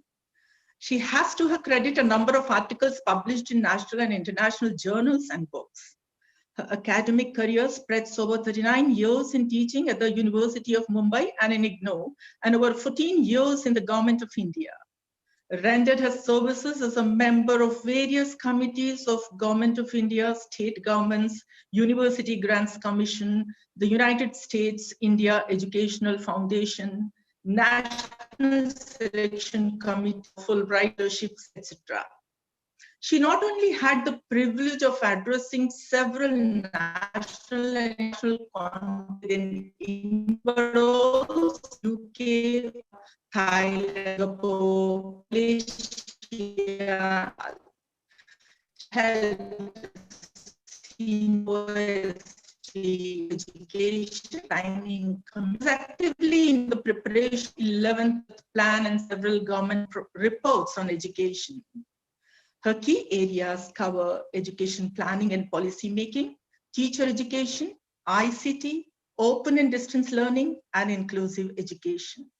Now, on behalf of the IGNOU family and all the participants, I welcome you, ma'am, to this session with a request to enlighten us on National Education Policy 2020, a paradigm shift towards reforms. Thank you.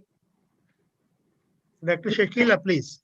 Yeah, thank you, Dr. Swaroop. Am I audible? And yeah, no problem. Okay.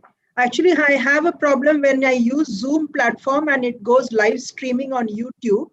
I have experienced a lot of technical glitches. I hope I can sustain through the session. It's been a pleasure to join you for the webinar on National Education Day, a day which used to be celebrated a lot by the Ministry of Education. And I'm also extremely happy that I could get the benefit of hearing eminent Professor Gautam Desirajuji, whom I have heard about, but I've never had the opportunity of hearing, and his incisive views on how science education should be has been really very enlightening. In fact, sir, for your benefit, I was also a part of the science, technology and innovation policy, which is being formulated by DST and relating to science and the relationship between science, technology, innovation and education. And I'm sure you have been also a part of it in some way. And no, you've not? Oh, so we are going to see that policy also coming about. And like you said, governments do not know whom to talk to when it comes to they don't like to see me in government committees.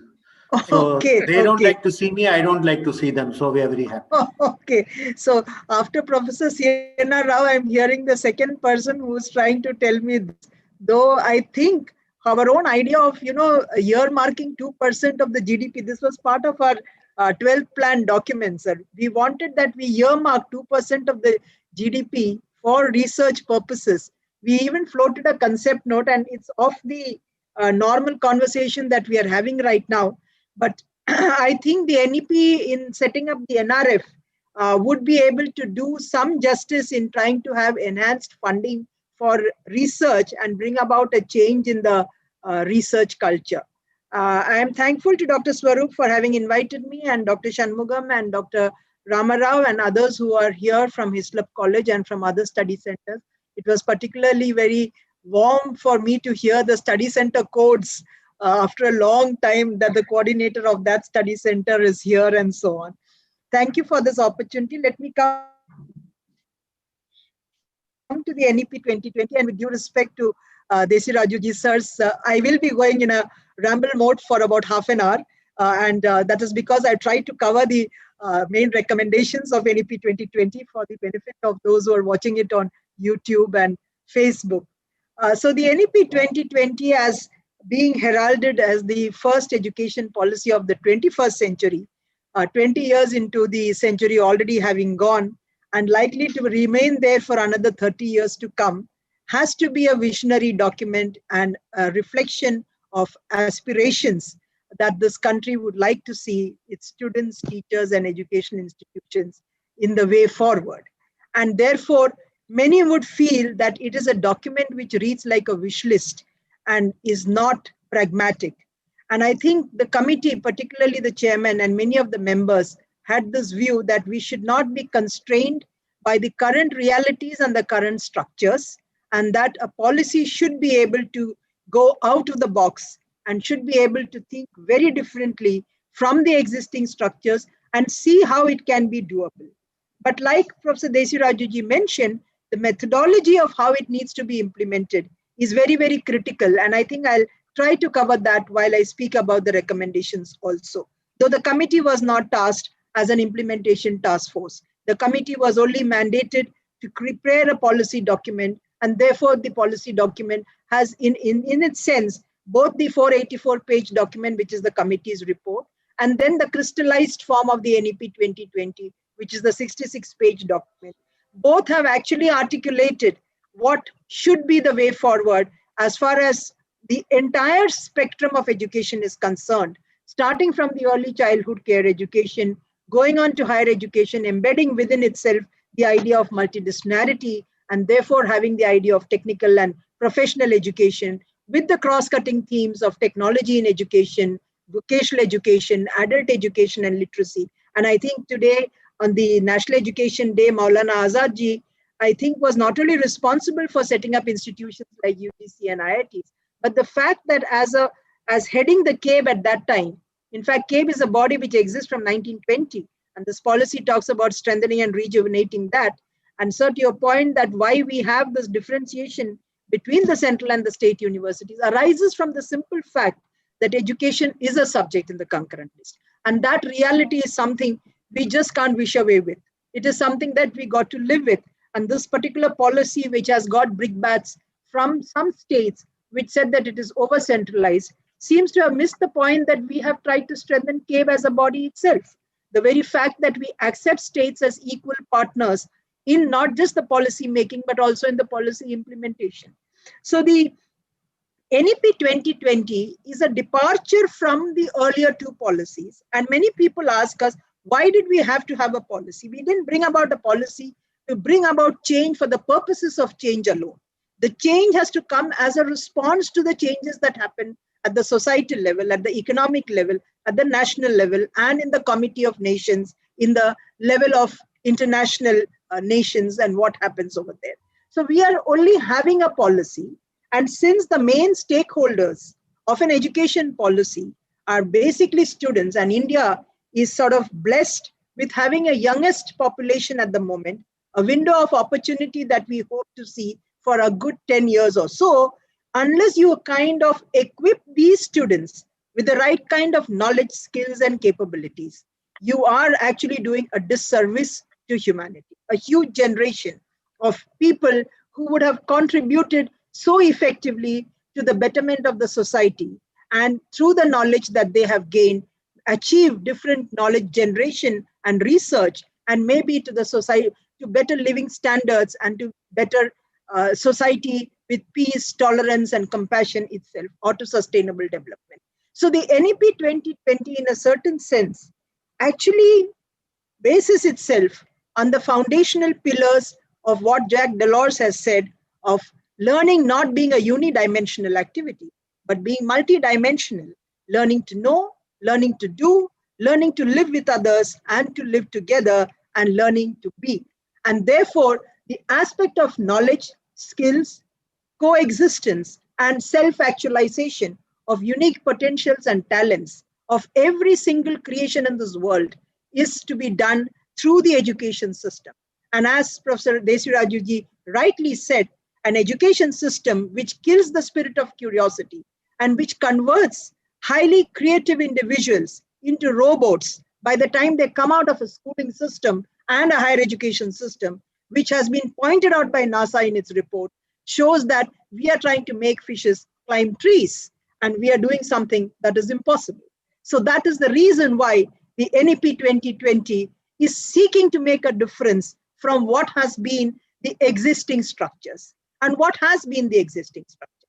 We have in the policy focused on early learning because of the scientific evidence that neural synapses develops maximum between the ages of 0 to 6. And the ages between 3 to 6 is the most critical one, where unfortunately, a large section of the Indian students who are going only to the Anganwadi system do not get the benefit of having early learning taking place. And therefore, their cognitive development that needs to happen through the connections in the neural synapses does not happen, as a consequence of which, when they enter into class 1 at the age of class 6, they do not seem to understand anything that is happening within the class, unlike those who came from an elitist background, who went to a preschool or a play school and then came in to class 1. So you've already created a divide. You've already created a kind of a cognitive divide between a student whose learning preparedness is much better and someone who's not so prepared. And that gap is sought to be addressed in the NEP 2020 through our focus on early childhood care and education. We have then tried to address in the school education in another learning crisis. Because of this learning crisis, the learning divide that happens, you find the maximum dropouts happening between classes 1 to 3. And you find that these children cannot actually assimilate the read. They don't know how to read, they don't know how to write, and they do not have the numerical capabilities of counting and so on. That is the reason why the 3 R's of reading, writing, and arithmetic, as we call in our generation, if they have not founded that core strength, they are unable to assimilate what happens in subsequent classes. So it is natural. If I were to sit and listen to Professor Desi Raju speaking to me in Greek for about an hour, I would just switch off myself. That's what happens. So the speaking to a child in a language that the child doesn't understand is where the child cannot assimilate, because the brain is not attuned to assimilate that, is sought to be addressed through what we call a mission mode approach for foundational literacy and numeracy. And here also we have set a very laudable, lofty goal of saying that by 2025, and while we set targets, let us be very clear, the targets may not be achieved in that given time, but it will still give us that margin to do it within extended periods of time. But the policy has to articulate that. So by 2025, a foundational literacy and numeracy mission to ensure that all children who are in the classes between 1 to 3 would acquire foundational literacy and numeracy is sought to be achieved in a mission mode. The next is the paradigm shift we are talking about in the curricular restructuring, arising from what we have written in our chapter 1 of the introduction, not just the 5 pillars of access, equity, quality, affordability, and accountability, but the 22 cardinal principles that we have outlined, where the first principle says, identify and recognize the unique potentials of every child and nurture their holistic development. This is very critical. All human beings are born unique, with unique talents, unique aspirations. And it is not that someone can be only, as Sir said, only decided to be an engineer or a scientist or a doctor, but is designed to be a musician, designed to be a dancer, designed to be a sport person, designed to be many things. And we have unfortunately not been able to tap this potential of the human child at all. And we then make them straitjacketed through our rigid educational structures, through silo-based education, without allowing the flexibility of approach to decide that this is curricular, this is extracurricular, this is co-curricular, this is vocational, and you have actually created such hardcore separations in the mind that you forget that knowledge is porous, and therefore there is interdisciplinarity, there is cross-disciplinarity, transdisciplinarity, and all these have to actually grow together in a very holistic manner. So the 5+3+3+4 paradigm shift from 10+2 is not a physical restructuring of the schools, but it is only a curricular restructuring and a pedagogical restructuring. The curricular restructuring arising with our recognition that there is something that is called age-appropriate learning, and that learning takes place at different stages in different parts of the learner's cumulative brain development. And you cannot therefore teach maybe a very advanced chemistry problem to a child who is about 8 years old. It is, as I said, you're trying to make a fish climb a tree. So you can't, you have to recognize that learning curve happens in a certain manner, in a certain linear manner, in a certain correlated manner to the brain development that happens. Therefore, the foundational stage is the 3 to 8, the preparatory stage is the 8 to 11, the middle stage is the 11 to 14, and the secondary stage is the 14 to 18. And these stages correspond to the kind of flexible structures that we have, the approach to learn how to learn. That is important. It is not learning alone. It is to make children learn how to learn in these stages so that they actually imbibe the best in the learning and not move to rote-based learning, but experiential learning, promote the spirit of curiosity, promote their scientific temper, instill in them, like Sir rightly said, the art of questioning, the spirit of questioning, and not suppress a child's curiosity. If a child is saying, why does a light bulb generate heat?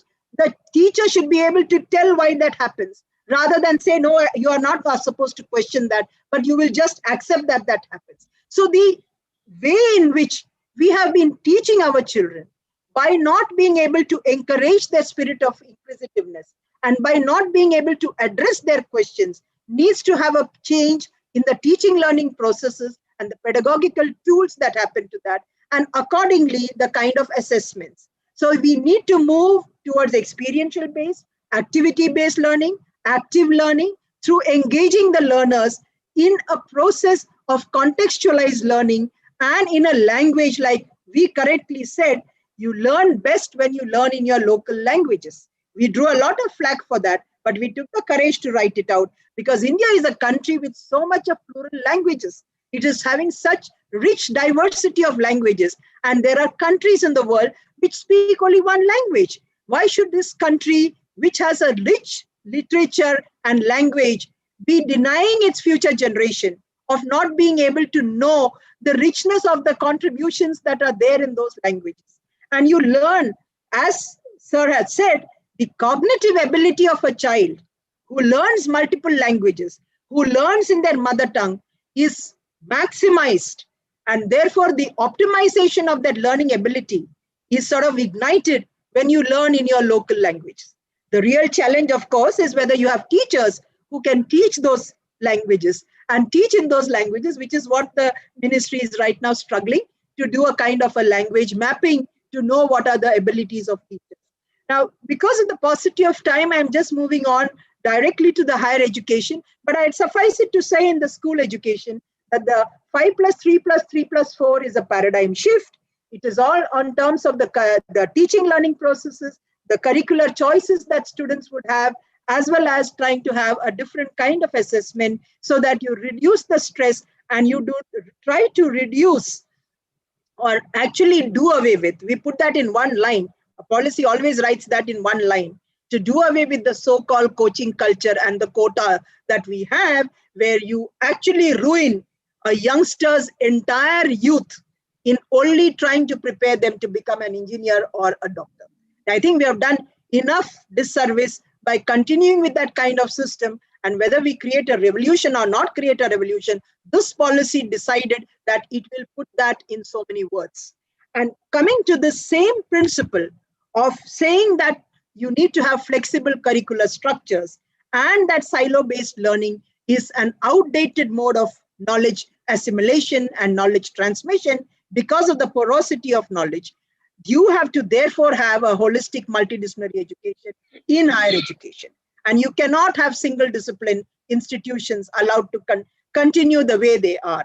You should be able to allow students to choose mathematics with maybe sociology, or maybe music, or maybe a sport, or maybe plumbing, or maybe any other subject.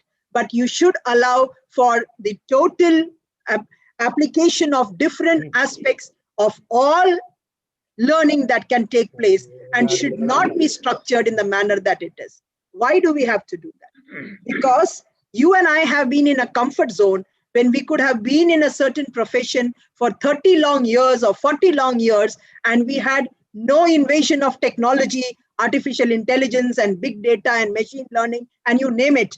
We have no idea what the jobs of tomorrow are going to be. If you are going to take unidimensional silo-based learning of our youngsters, in 20 years from now, when you do not even know what kind of jobs that are going to be available, you are actually creating people who will not be equipped to handle any jobs, and a society which would be unemployed of youngsters. That would be a demographic disaster and not a demographic dividend.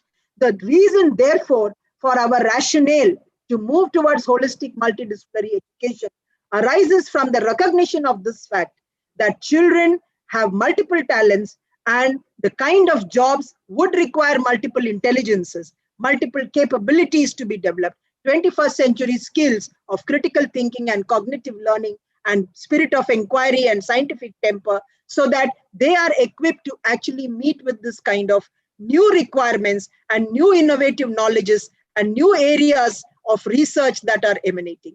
So the multidisciplinary undergraduate program has been made flexible in terms of duration. It is modular. You can have exit at first year or second year. It can be either 3 years or it could be 4 years. And a 3-year bachelor's degree would also allow you to actually exit with a proper bachelor's degree. But someone who goes on to do a 4 years, majoring in 2 subjects, would have a bachelor's in complete multidisciplinary area with 2 majors. And we have also said someone can do it with a research. Such a student who does it with research can go directly for a PhD program. A 3-year student can go for a 2 years master's and then the PhD. A 4-year student will go with 1 year's master's and then for the PhD. So you have given flexibility in the duration. You are also saying that you are allowing flexibility of choices. And your question can be, where is this kind of HEI at all? That's why we have said there could be an HEI cluster where institutions could group together to say that this combination is not there in this institution, but the student is free to do it from that other institution.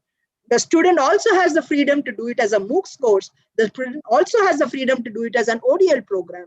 And this is all possible because we are talking about a customized, individualized academic bank of credit, where just you will pool in your academic credits acquired through a multiple set of institutions, because you're allowing for a flexibility in the choice of courses and through different modes of learning. So the flexibility is across. I don't think we could have any more flexibility except if we had allowed international mobility also. Had we said that you could acquire it from foreign universities, that could have been the extreme edge of flexibility that we could have stretched. But even if this much were to happen, it would be a major change and a transformation in the undergraduate program we are envisaging. Now, many have tried to ask us, why did we discontinue MPhil? MPhil as a program has become obsolete. MPhil was earlier a criteria to do your PhD. You learned coursework of research methodology in MPhil. MPhil was a criteria to become an assistant professor. Today, it doesn't serve either this purpose for higher studies or for jobs. Why do you continue with a degree which does not serve to serve a purpose at all? But when a policy says it is going to be no longer valid, please remember that it needs to have a notification that would have to come from a regulatory body, whether it is the UGC or whether it is the Higher Education Commission, which will take a stock of the number of MPhil students who are currently there, when is their maximum duration getting over, and then firstly decide that they would stop admissions to MPhil as a program and thereafter discontinue with those who are completing the program. But that does not in any manner reduce the importance of that as a degree or a diploma or as a master's program, because it is recognized. See, we lived at a time when we passed 11+4. Then came the 10+2+3. Did we even feel that change? At that point of time, maybe we felt that there was something new happening. The same will happen now. When you have a 3 years going on with a flexible 4 years, when you have MPhil no longer being there, the future generation would not be affected. In fact, they would be kind enough to say that, yes, it is no longer serving a purpose and therefore it need not be there at all. Now, having said this, as far as the multidisciplinarity is concerned, and also the fact that I would like to sort of just wind up in another 3 to 4 minutes, I'd only try to say that the 2 other critical pillars, that is the faculty and the students. We have said that the students should have optimal learning environments. And what do we mean by that? We have said optimal learning environments because if we are recognizing that they need to excel in things other than academics, then universities should have vibrant, lives that are there with debating clubs, poetry clubs, music clubs, sports clubs, you name it, for multiple developments of different talents. And these clubs need to be promoted within the university systems. And then only you can have that, along with the fact that the student should be provided not just the physical and the emotional support, but also psychological counseling, because student stress has become very, very critical, and therefore the student suicides. They don't even, the value of a life of a youngster seems to be just snuffed out. Even yesterday you read it, an LSR student committing suicide somewhere in Andhra or Telangana. You read about it before results of examinations to come. These need to be tackled, and the education system should encourage children to enjoy learning as an experience, rather than feel that they are actually being put through some sort of a torture machine, and therefore they're doing it because they're forced to do it. That experience of making learning an enjoyable activity, right from school age, going on to the higher education, and allowing for higher education institutions, and therefore the idea of either knowledge transmission, which is teaching intensive, or knowledge generation, which is research oriented, and therefore teaching intensive or research intensive universities that we have sort of tried to bring about a rationalization. Like Sir said, we have central universities, state universities, unitary universities, affiliating universities, deemed universities. You have a plethora of institutions, and you've actually compounded and made the system so complex, because you have different norms for each of them. And ultimately, the student who is suffering, studying in these institutions, suffer because of a variety of different rules and regulations that apply to this different set of institutions. So one set of norms, whether it is a private institution or it is a public institution, let us understand privatization does not mean commercialization alone. And privatization, private sector is there both in school and in higher education. You set the same set of norms and standards and expect them to follow the same set of norms and standards through a fair, transparent disclosure, not Inspector Raj, so that they also allow for all sorts of rules and regulations to be followed. So we have moved from a regulatory system, which is sort of inspect right based, to a faceless, technology-based, transparent system. And the regulatory system in higher education is also sought to be transformed by bringing about a complete shift. In fact, reforms in regulation has started from NKC. We had the National Knowledge Commission under Sam Pitroda in 2006, talked about a Indian Regulatory Authority for Higher Education, IRAE. Then we had the National Commission for Higher Education and Regulation. Then we had the Higher Education Regulatory Authority as an idea. Then we had the Higher Education Empowerment Regulatory Agency to come about. Now, whole idea is not the nomenclature and the old wine in new bottle.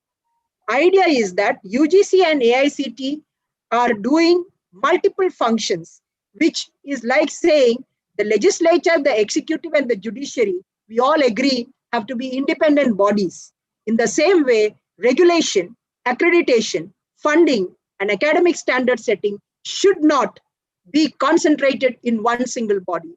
And therefore, the idea of separation of powers, and that they should be functioning through independent bodies, but under a architecture which will coordinate that in a very effective manner, that we call the Higher Education Commission of India.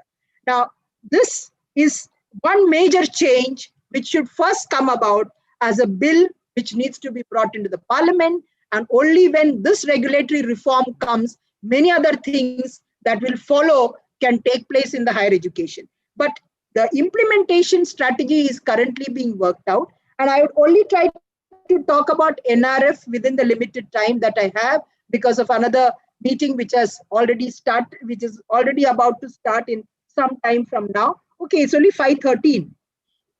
Okay, I do have some time. So I would only try to talk of NRF and why that has come about. Sir was very right in saying that bringing academia, research laboratories, and industries together is a very, very critical part of trying to promote research and innovation. And this synergy that needs to be brought about by bringing these three bodies together, these three types of institutions together, has to be sort of taken forward through this new body that we envisage, that is the National Research Foundation. Now, NRF has got the role not just of bringing this kind of a synergy, promoting research in unresearched areas, like the focus has been only on science and technology, but we need to marry the interdisciplinarity between sciences and social sciences. This was there even in NKC as NSSF, the National Science and Social Science Foundation. But the fact that the two departments cannot come together in the government allocation of business is what the NRF will actually sort of melt away. The differences that are there will be melted away by having NRF bringing about cross-disciplinary research, research taking place in Indian languages, research taking place in Indian knowledge systems. The point that Sir was saying about science in the medieval ages and not knowing what has been the contributions of our scientific discoveries that we had, even in the area of medicine. And we have actually named that in our chapter 1, in our introduction, we have actually told about Charaka and Sushruta and all others, because we wanted to bring that glorious contributions that were there in the ancient India coming to the current scenario. And NRF is supposed to actually do that kind of a path-breaking role in sort of breaking this kind of feeling that research will only be single or unidimensional. And another important area is that you see, ultimately research doesn't happen, it's an ignition point. And it comes from a spirit of curiosity which needs to be ignited at the school education itself. And at the undergraduate education, it needs to be actually nurtured. So the state universities, which have been starved of funds and where there is no research culture, is where we are expecting the NRF will play a very catalytic role, as well as bringing about cutting-edge research in the new areas of AI and machine learning and robotics and augmented reality and so on. And we have also written on technology in education. The chapter 23 was a part of the NEP itself right from the start, but 24 was written in the post-COVID scenario. In March, we wrote out that chapter, particularly on online learning, and accepted that this is going to be the way forward.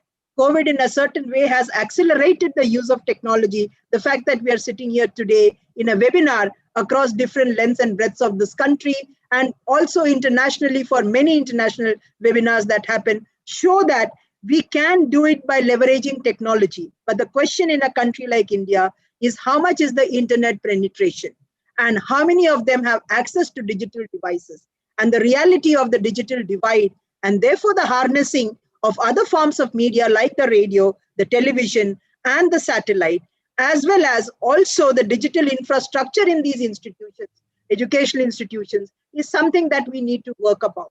We have said, one, on technology, we will have an NETF.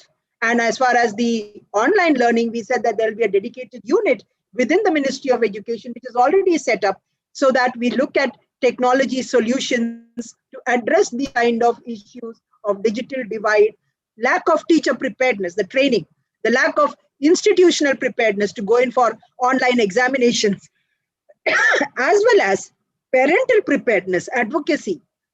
We need to have parental preparedness to use online learning. I think most of us are experiencing that with our children going in for online classes, we sitting and working from home, the kind of jugglery that we are trying to do with all this that is happening. And when you're talking of remote learning, how can it be made synchronous so that there is a two-way teaching learning taking place? So on online learning, the chapter 24, written in the post-COVID scenario, was an attempt to really look at these issues that we are going to see in the coming years.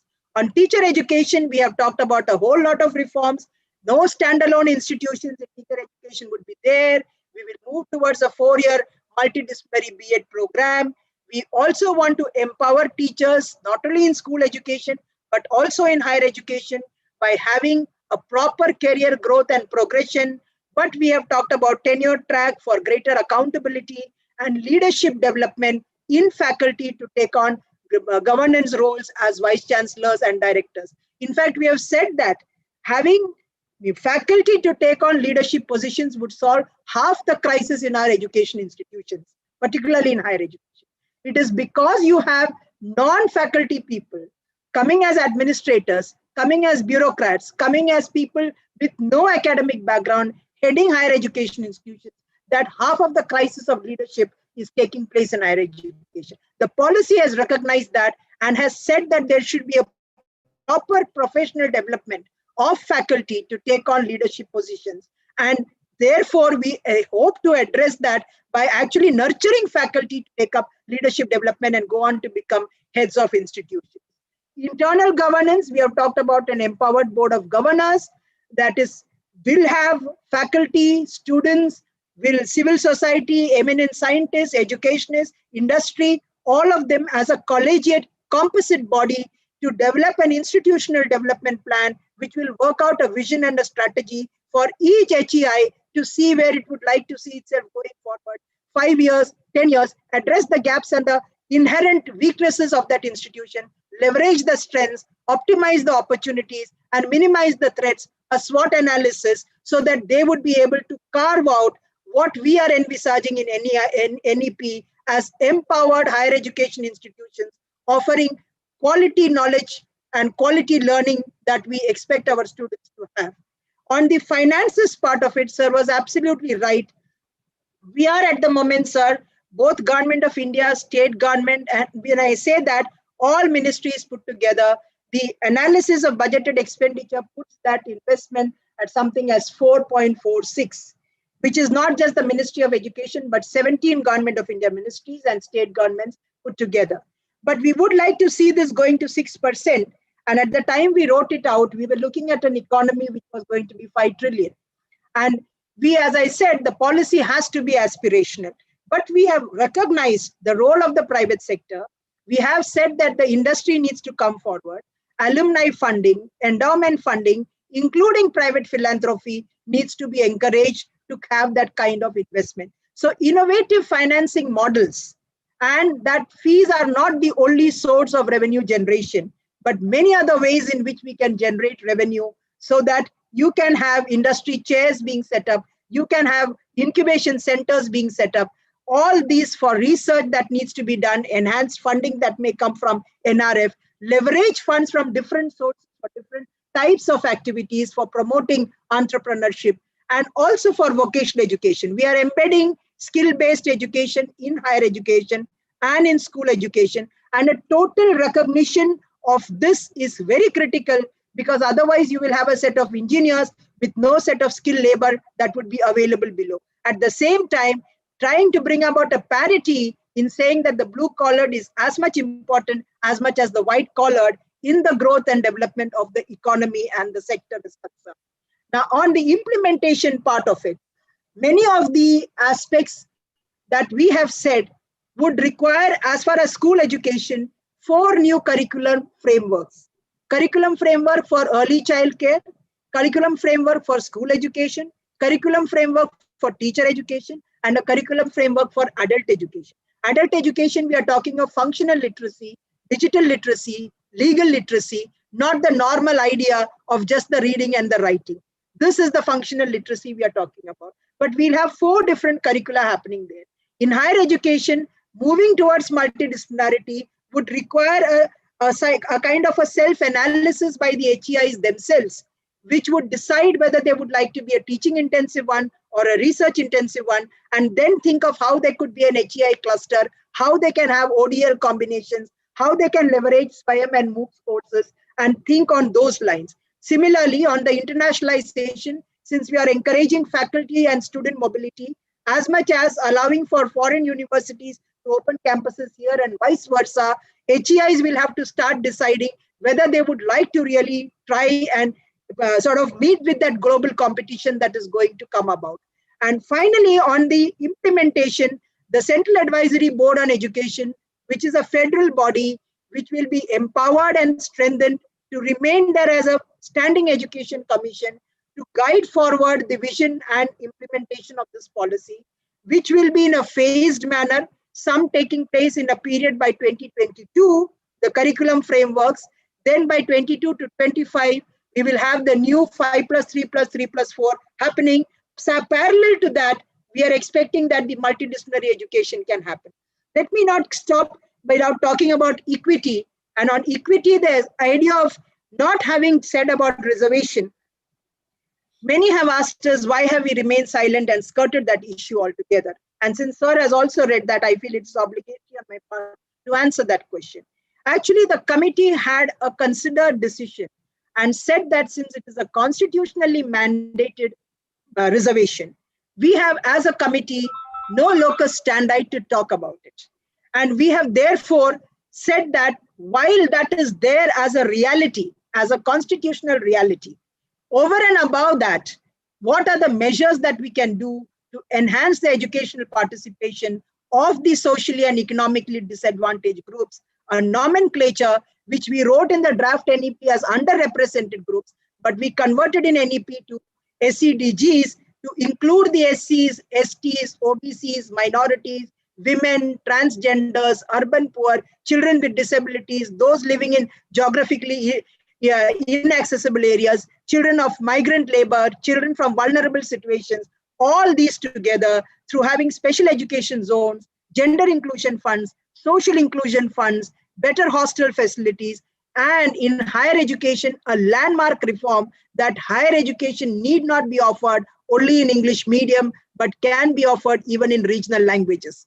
The idea that India is an agrarian society and many people deter to take up higher education because they feel that they would not be able to do in English medium. And there is no need why an agriculturist son or daughter should learn something in English medium when he could easily learn it in Tamil or Telugu or Malayalam or Odia or Bengali or any other languages. So we have said that higher education can be offered in vernacular and regional languages, and teachers need to be prepared to teach in these regional languages, which is a major shift from what we have been talking in higher education. On language development, we have talked about setting up more language departments, setting up an Indian Institute for Translation and Interpretation, so that the richness of Indian languages, the preservation, protection, promotion, and development of Indian languages will be a part and parcel of HEIs, and new language departments, new language academies will be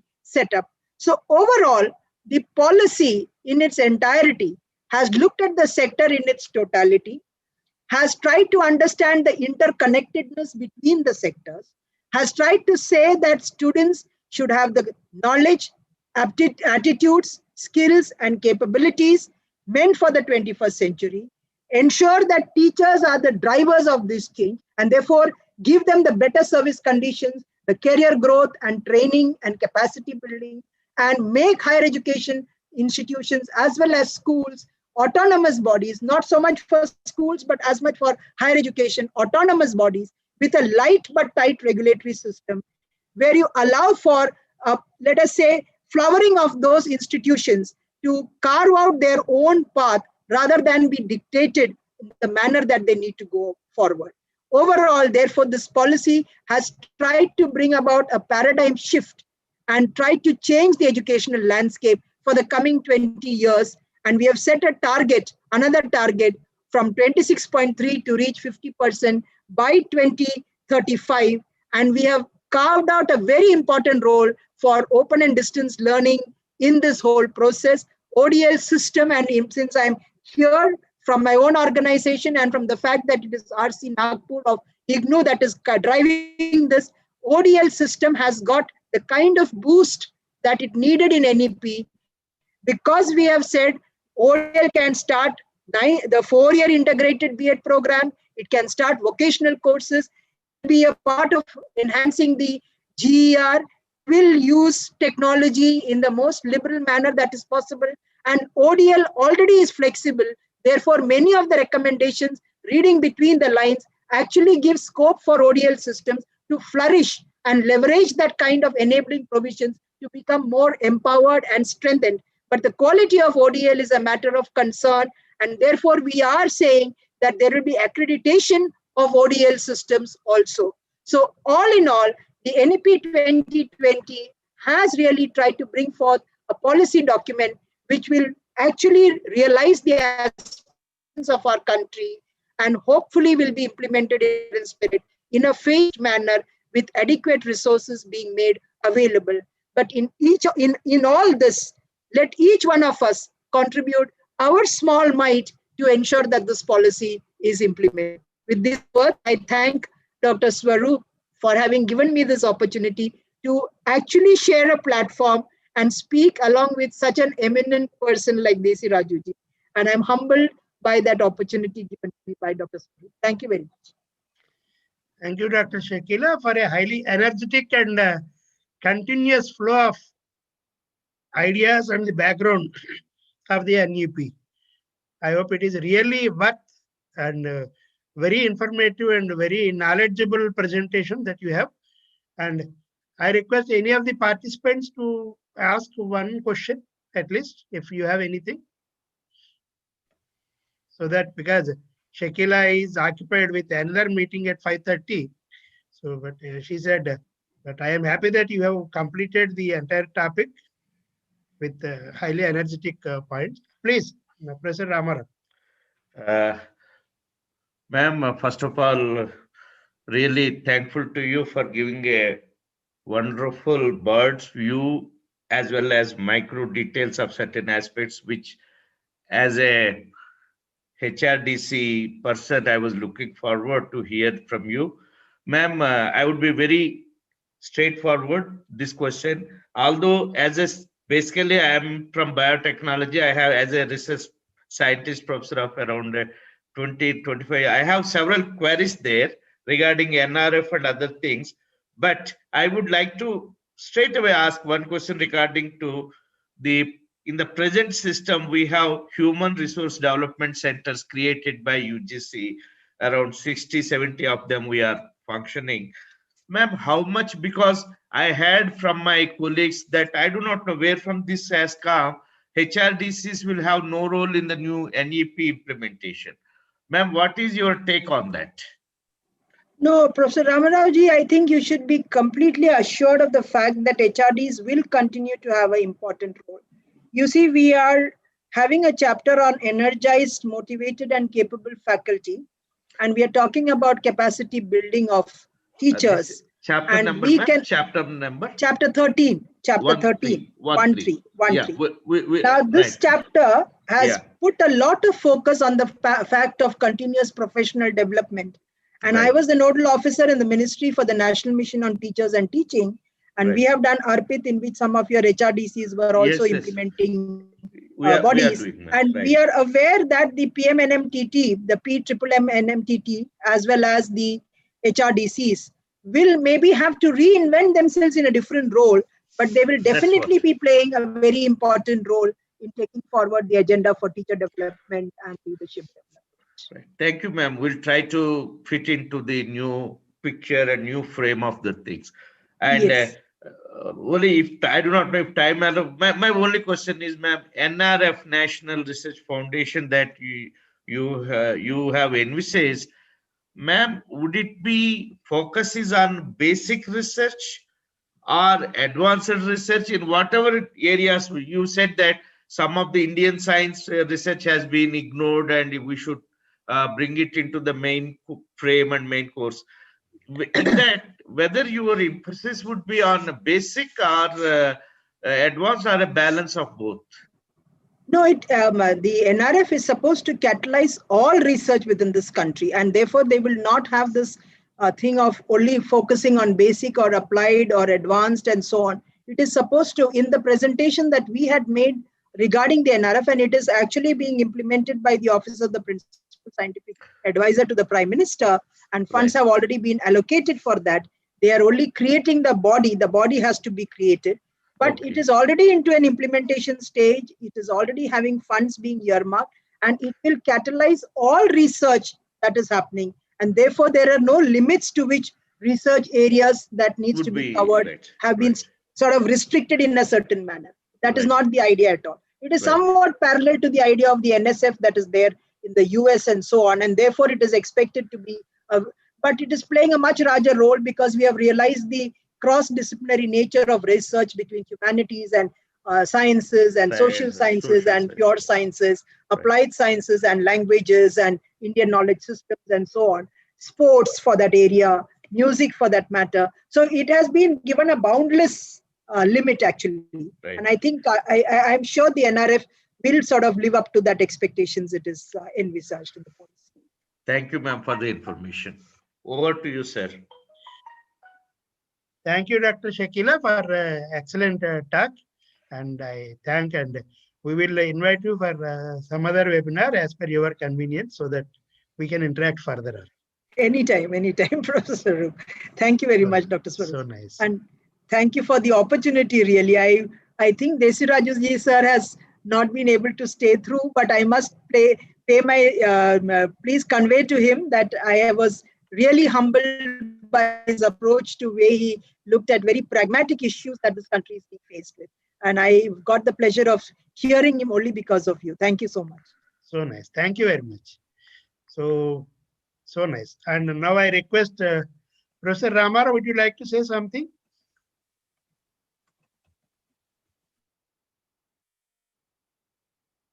On NEP or National Education Day. Dr. Swaroop, can I take leave of you all because I have already crossed 5 minutes into my next meeting. Please carry on. Yeah, thank you so much, and thank you, Professor Ramarao, and all others who are there from your center and your coordinators also. Thanks. Thank you very much. Thank you, Dr. Shakila. Professor Ramarao, would you like to say a few words on this? Because you are also an eminent person. No, sir. No, with all my humility, I can only say I am a person of science and now learning how to manage the resources, human resources. I am learning and I'm trying to practice it. With that little this thing, sir, I would like to first of all thank the organizers of IGNOU Regional Center Nagpur, including the director in charge and all the coordinators. I cannot think of a better combination of high quality classical knowledge about science and its this thing, as well as how that is going to be connected and implemented by the present day dispensation in Delhi. I think this is the best thing I can ever. I have attended 2-3 webinars, but either of the portion remained not cleared. So, sir, I congratulate you and all your team members for this excellent. I'm not the habit of saying a lip from the end of my lip. From the depth of my heart, I am saying I am greatly benefited. I can show you. I have taken 2-3 pages of notes which I would be able to recognize. That's why the last. So hearty congratulations and my thankfulness to both the speakers. And sir, at the end, if the speakers allow, kindly sir share their email IDs so that we can have some interaction. And I have several queries to Professor Desiraju sir, which I think he would like to. He may oblige us by clarifying them. Definitely. And once again, congratulations, sir. Namaste. Thank you, Professor Ramarao, for joining us and for a lively presence throughout this session.